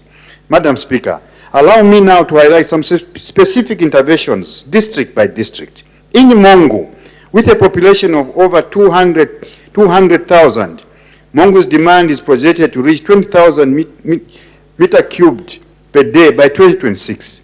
Therefore, to meet this escalating demand, the following works are underway. A new Zambezi River abstraction facility and a well field of 26 boreholes have been constructed. A total capacity of 20,000 cubic meters per day treatment plant has also been constructed. On the sanitation front, interventions will include a 58-kilometer sewer network, a 4,000 cubic meters per day waste water treatment plant, and improved on-site sanitation facilities. More than 1,500 households have been connected and are since receiving water 24/7. All the 10 planned public waterborne ablution blocks have been constructed in selected markets and bus stations, and 6 are operational, benefiting marketeers and travelers. There's been enhanced water quality monitoring as a central water quality laboratory equipped with modern equipment has been established in Mongu, ensuring that all supplied water meets safety standards. This project is expected to be completed by December 2026. In Kaoma, which has a population of over 50,000 people, Kaoma's daily water requirement is about 3,900 cubic meters per day, projected to reach over 6,000 cubic meters by 2026. Planned works here, Madam Speaker, include establishment of 2 well fields with 26 boreholes and chlorination stations, construction of 7 elevated tanks with a combined total capacity of about 8,000 cubic meters, as well as development of 131 kilometer supply network to expand coverage. Madam Speaker, it's gratifying to note that there has been partial commissioning of this project, with one out of the 3 planned public water ablution blocks operational, benefiting marketeers and the general public. Total completion is expected by June 2026. In Senanga, which has a population of about 50,000, with a current daily demand of over 4,000 cubic meters, and projected to rise to about 6,000 cubic meters, interventions include construction of an intake structure and a treatment plant with pressure filters and chlorination facilities, the laying of 4 kilometers of water pipeline, the construction of 6 elevated tanks with a combined capacity of 7,000 cubic meters, the development of a 95-kilometer network, the distribution network, as well as the treatment plant. And this project is expected to be completed by end of 2026. In Sesheke, with a projected population of about 24,000, Sesheke has a current daily demand of over 4,800 cubic meters. Works here include river abstraction and a new solar sand filtration treatment plant, laying of a 1 kilometer water pipeline, construction of elevated tanks. And this project, Madam Speaker, is at 70% complete and is expected to be completed by mid-2026. Once completed, Madam Speaker, these interventions will close existing supply gaps, improve sanitation coverage, enhance efficiency, and reduce waterborne diseases. Over 280,000 residents will benefit directly, strengthening both climate resilience and sustainable economic growth. Madam Speaker, in addition to these flagship projects, government is implementing several complementary initiatives, including the Limulunga Water Supply Project, valued at about 75 million kwacha. And this project is improving services at the Limulunga Royal Palace and surrounding communities, directly benefiting 28,000 people. Expected outcomes include improved water supply access, extended supply hours, better revenue collection, and reduced non-revenue water. This project will be completed by the end of this year, in December 2025. Commercial borehole drilling program. To mitigate the effects of climate change, the ministry has planned to construct 28 commercial boreholes at a total cost of 13 million kwacha. So far, 15 out of the 28 boreholes have been completed, benefiting 120,000 residents. The completed commercial boreholes are in the following districts and distributed as follows: 4 in Kaoma, 2 in Keyema, 1 in Wampa, 2 in Lukulu, 4 in Mongu, 1 in Mwanji, and 1 in Molobezi. The Transforming Rural Livelihood Program. This program, Madam Speaker, jointly financed by ADB and government project, has seen the construction of 10 intermediate water schemes in rural growth centers such as Kalumangwe in Kaoma, Kama in Mongo, and the Central Business District of Sioma. These solar-powered schemes are currently serving over 9,000 people. Construction of 26 boreholes valued at 11 million kwacha under the Climate Change Adaptation Project in Western Province, and so far all the 26 boreholes have been drilled and 22 have been fitted with hand pumps, while 4 are being developed in piped water schemes in Kaoma, Kalabo, Senanga, and Sesheke. Drilling of 15 exploratory boreholes for groundwater mapping and well field development using the ministry's rigs under the 2025 budget, estimated at about 500,000 kwacha. I'm pleased to report, Madam Speaker, that all necessary materials for these works have been procured and delivered to the provincial administration.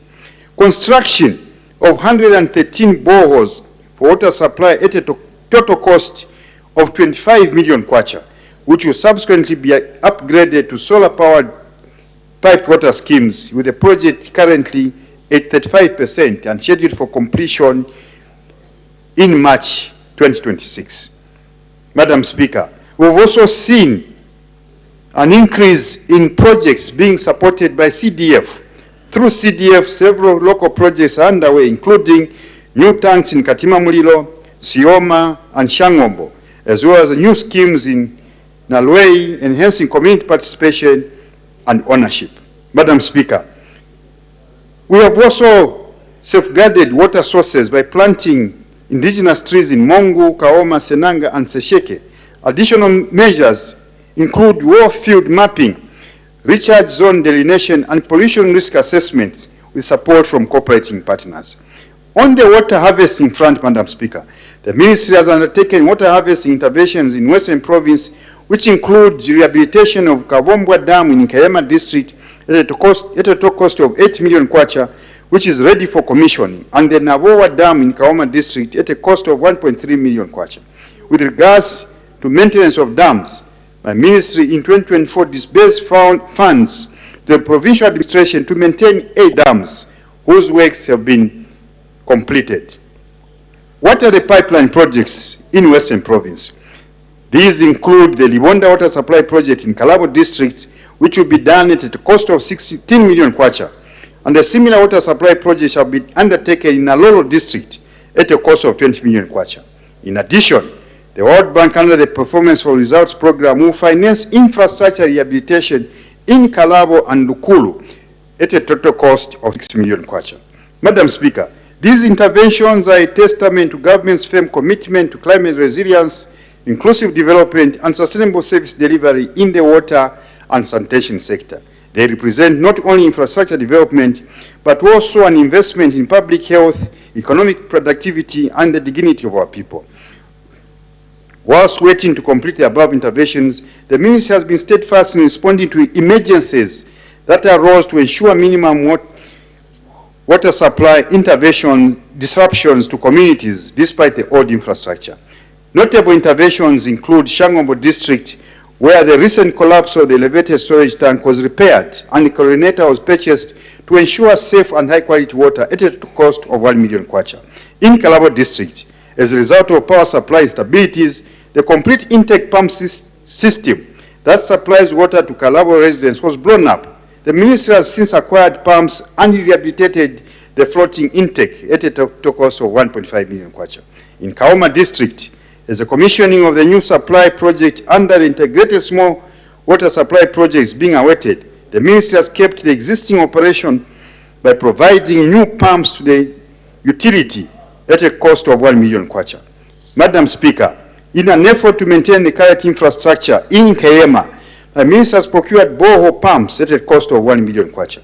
These interventions, Madam Speaker, are multifaceted and include the social impact where communities have improved access to safe drinking water, reducing the time and effort, especially for women and children, spent fetching water from distant sources. The health impact, improved water supply and sanitation will reduce the prevalence of waterborne diseases such as cholera, contributing to better overall health. On the economic front, reliable water access will support small-scale farming, livestock rearing, and other livelihood activities, thereby enhancing household incomes and contributing to local economic development. Madam Speaker, as I conclude, let me on behalf of the Ministry of Water Development and Sanitation and the people of Western Province express profound gratitude to the President of the Republic of Zambia, Mr. Hakainde Hichilema, for his visionary leadership and unwavering support to the water sector. Madam Speaker, I thank you. Thank you very much. Honorable members are now free to ask questions on points of clarification on the ministerial statement presented by the Honorable Minister of Water Development and Sanitation. We start with the Honorable Member for Mongo Central. Thank you very much, Madam Speaker, and let me thank the Minister for Water for that statement. But Minister should admit that this statement does not bring so much hope to the people of Western Province because, as you have clearly pointed out of the 120 boreholes that were promised to us last year, only 9 have been delivered. And then again, you are saying that you have instructed the provincial government to start procuring for the remainder of the boreholes that have not been done to date. So part of the problem, Minister, is this one-size-fits-all approach, where you want to create a solution for everybody. So what I would suggest is that this money that you have for these boreholes, and you know how much allocation has been allocated per district, why can this money just be transferred to each council so that we, the members of parliament, working together with the councils, we can now be directly responsible for the procurement and ensure that these boreholes are constructed. I think that's the easiest solution that will bring much efficiency to the process. I thank you. Thank you very much. The Honorable Minister of Water, Development and Sanitation. Thank you very much, Madam Speaker. When there's a problem, it's good to admit it and then offer solutions. Indeed, there was failure. That's the goodness. There was failure by contractors. We terminated the contracts. We recovered the funds. We are now, we've retendered these works. And soon, a new contractor will be on site. As to whether we should obviously do everything in Mongo and not do something in Kaputa, Madam Speaker, resources are scarce, so we prioritize where the effect or where the negative effects are seen so much more. That's where we go. And obviously Mongo has a critical shortage of water. Other than these boreholes, Madam Speaker, I mentioned the integrated water supply systems, which we are doing under the project, the integrated small towns water supply and sanitation project, which was stored, and we have since provided funds to the contractors so that this project is completed. And as it clearly stated, this project will be completed mid next year, and the people of Mongo will have adequate water supply. That I can assure you. And this is the assurance I'm giving to you, Honorable Member of Parliament, as well as the people of Western Province, that we are making corrections to the mistakes made. Madam Speaker, I thank you. Thank you very much. I had promised the Honorable Member for Lumezi to ask a question. Honorable Member, you have the floor. Thank you, Madam Speaker, for giving the good people of Lumezi to present the issue. Madam Speaker, I want to draw the attention from Western Province, the water situation, with regards to Lumezi. Lumezi has been hit by the water crisis. As I earlier alluded, women are made to wake up around 03 just to access the little water that they can manage for the day. Lumezi is mountainous geographically and rocky in many places. And as a result, most areas have dried up. We were privileged by the Ministry of Water, Development and Sanitation. Around June last year, they drilled about five commercial boreholes, of which up to now they have not been equipped. And also under DMMU, 4 boreholes were drilled around June, and they have not been drilled. I must also mention that Honorable Nkando also gave us 1 borehole, and it is functioning right now. So the question is, Madam Speaker, when is the Ministry of Water Development and Sanitation planning to allocate extra boreholes in Lumezi, and also to equip the ones that were drilled already, as they have overstayed and they are posed for vandalism if not equipped? We also were given 25 boreholes last year, which the contractor has not yet come on the ground to drill the boreholes. We seek the attention of the Ministry of Water, Development and Sanitation. I submit, Madam Speaker. Thank you. The Honorable Minister of Water, Development and Sanitation. Thank you very much, Madam Speaker, for this very, very important question. Speaker, you need to come to the office and listen properly here. Madam Speaker, Eastern Province has similar challenges as Western Province in as far as the contractor performance is concerned. The 25 boreholes, the contractor failed to do them. We have a new contractor coming to do the 25 boreholes, and in November these boreholes will be drilled. Recognizing the negative effects the drought had in Eastern Province was allocated boreholes. 5 boreholes have since been drilled. I must admit, Madam Speaker, that Lumezi, I think the effects in Lumezi were severe, and the chiefdoms of Zumwanda and Mwasempangwe Mwasempangwe. These were critically affected, and in these chiefdoms, Madam Speaker, we've already drilled 4 boreholes. What is remaining now is equipping these boreholes, and I'm glad to inform the Honorable Member of Parliament that we'll soon sign the contract, and I think next week you may see some activity. So the people of Lumezi, we can only ask for their patience that in the next 2 to 3 weeks, that shortage will come down. Madam Speaker, I thank you.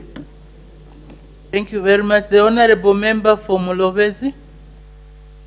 Yeah, thank you very much, Madam Speaker. Honorable Minister, I don't know what crime the people of Mulobezi have committed. I've never heard any plan for Mulobezi, apart from one borehole which I've mentioned. We have been applying for water since 2021, water and dams, but so far you haven't mentioned anything. Do you have plans for Mulobezi for water? Because animals are dying there, there's no water.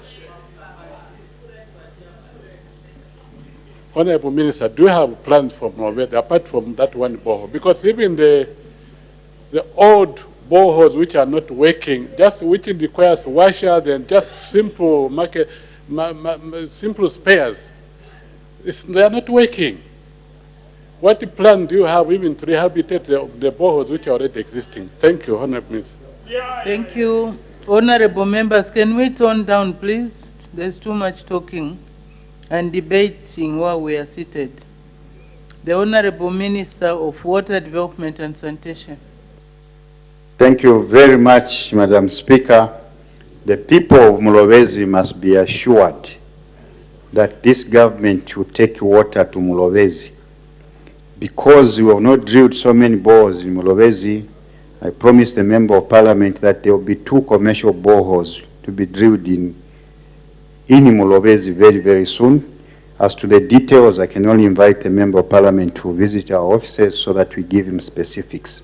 The people of Mulobezi should be assured that we'll be there soon and very soon. Madam Speaker, I thank you. Thank you very much. The Honorable Member for Kamfinsa. Madam Speaker, with your indulgence, allow me to direct a follow-up question to the Minister responsible for water. Minister, in your statement, you referred to projects that have been done directly by the ministry and projects that each constituency is doing to provide short-term measures for our people. I wanted to find out from you, Honorable Minister, the problem of water is not just in Western Province. I think you've been to the Copper Belt. You are aware that Kamfinsa has got problems relating to lack of access to water. We have done what we've been able to do using the Constituency Development Fund, which unfortunately will not be enough, Honorable Minister, to resolve the bigger problem. I wanted to find out, Madam Speaker, with your discretion, when are you resolving our problems in Kamfinsa constituency? I thank you, Madam Speaker. Thank you very much. The Honorable Minister of Water Development and Sanitation. Madam Speaker, indeed the problems are not only in Western Province, but if you recall, we are going province by province, updating you, the Honorable Members of Parliament, and through you, the whole country. Today is Western Province, Copper Belt was there. But to answer your question as well, because I'm aware what's happening in Kamfinsa, and you've done very well through CDF with our support technically. That's one way we are requesting members of Parliament to prioritize provision of some funds to water supply. And Kamfinsa has done very, very well. I also remember, Madam Speaker, that when I was at Green, I worked very closely with the Member of Parliament, Kamfinsa, to take water to the Forest College, Mwekela. We did very well. So indeed, the government is doing something about it. But if there are any critical areas the Honourable Member of Parliament seeks to get support from us, I can only invite you to the office so that we discuss. Madam Speaker, I thank you. Thank you. The Honorable Member for Mpika. Thank you so much, Madam Speaker and Honorable Minister. Thank you for that ministerial statement. And indeed, the people of Western Province deserve water. Much as the situation is worse almost everywhere. I'll give you an example: Chilonga, Nabwalia, Mkungule, Kabuka, and other areas in Mpika parliamentary constituency have literally no water. Our people are drawing water from shallow wells, others from streams where they are sharing water with wild and other animals. Honorable Minister, your ministry has come up with an intervention where you are sending money to the provincial administration for procurement. And they are procuring, in some cases, small piped water schemes and other water infrastructure. I wanted to find out how your office is ensuring that such processes are expedited to ensure that our people are given the much needed infrastructure so that they can have access to safe and clean water. I say so because I'm aware that there are projects that you are procuring using the provincial administration in Mchinga province, and it has taken long before those projects could take off. Hence my question is, how is your office ensuring that such projects are expedited, the ones that you are procuring using the provincial administration? Thank you, Madam Speaker. Thank you. The Honorable Minister of Water Development and Sanitation. Madam Speaker, let me thank the Member of Parliament for that very important question. And indeed, I'm aware of the challenges in Chilonga and Nabwalia. And indeed, we have asked the provincial administration to help with the procurement. Obviously, you are aware that the decentralization policy is working very, very well. We want to procure from among the locals. I think this has been the cry of several members of Parliament. We can only ask that you support this decision. How are we ensuring this quality, or how do we expedite this process? Obviously, we are hands-on. We are not leaving the provincial administration to do as they like. There are several guidelines we've given them. Further, it's not only the provincial administration. The provincial administration actually is working with the commercial utilities in all centers. So those commercial utilities have the necessary expertise and experience to ensure that with themselves and the provincial administration come up with quality projects that they procure competent contractors. I think this is very, very important. One of the issues we've been grappling with in the ministry is the incompetent contractors leading to non-performance. Madam Speaker, I thank you. Thank you. The Honorable Member for Nyimba. Thank you, Madam Speaker. Madam Speaker, I understand we are discussing about Western Province, but unfortunately, Nyimba being the district in the valley, Madam Speaker, the district is dry. The Minister of Water and Sanitation is very much aware, Madam Speaker, that today the CBD of Nyimba has got no water. Madam Speaker, I may wish to know that my tank is as little as 9 hours. My water at my house is done. People have drawn the water out of my tank.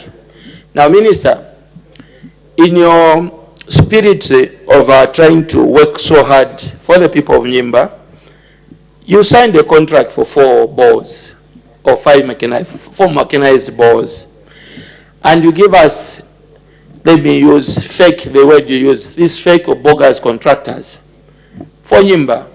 And you know very well that you needed a serious contractor.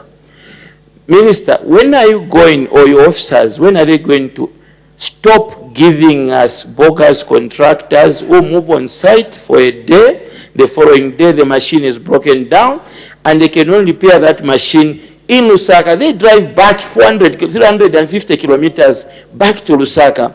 When will your ministry start giving us repeatable or good or very excellent bore drillers? Madam Speaker, thank you so much. Thank you very much. The Honorable Minister of Water Development and Sanitation. Madam Speaker, I can only urge every member of Parliament to work closely with us. have stated very, very clearly, and we've admitted that there could have been problems before. We are resolving these problems together. Probably the bigger challenge we must all come together to resolve is to ensure we are the ones who appropriate funding.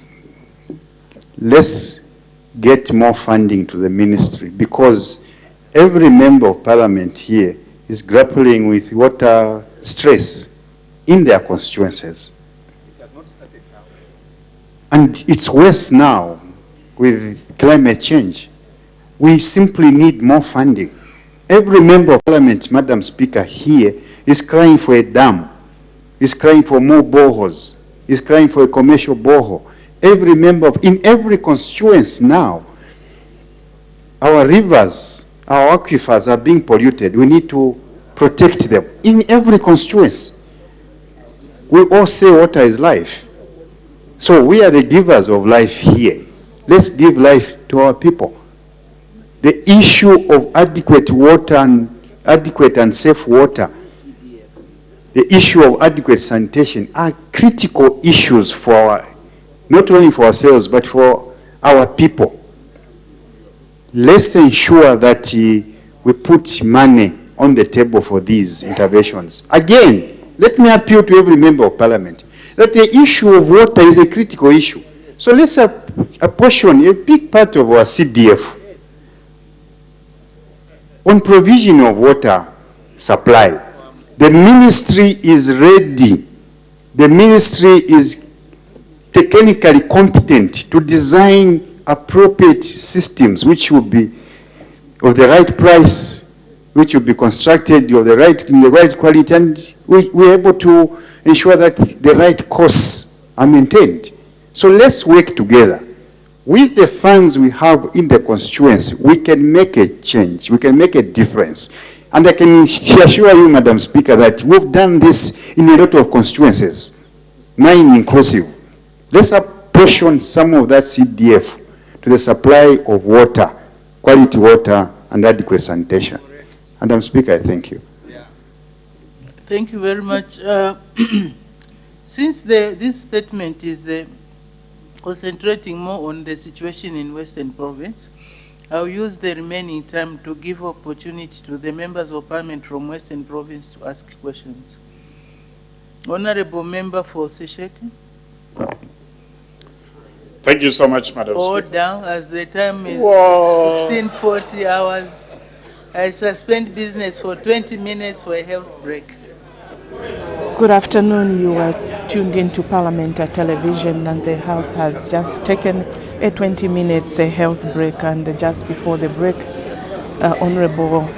Member of Parliament for Sesheke, Mr. Romeo Kangombe, MP, was about to pose a question, a follow-up question to the ministerial statement that has been rendered by the Minister of Water Development and Sanitation on the strategic water supply interventions that are happening in Western Province.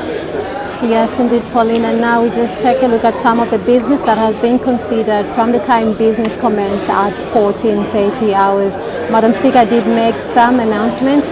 In the first announcement, Madam Speaker acquainted the House with the presence in the Speaker's Gallery of the members of Parliament of the Standing Committee of Gender Equality, Health and Social Welfare, and staff from the National Assembly of Namibia. Madam Speaker, on behalf of the National Assembly of Zambia, warmly welcomed the distinguished guests to the National Assembly.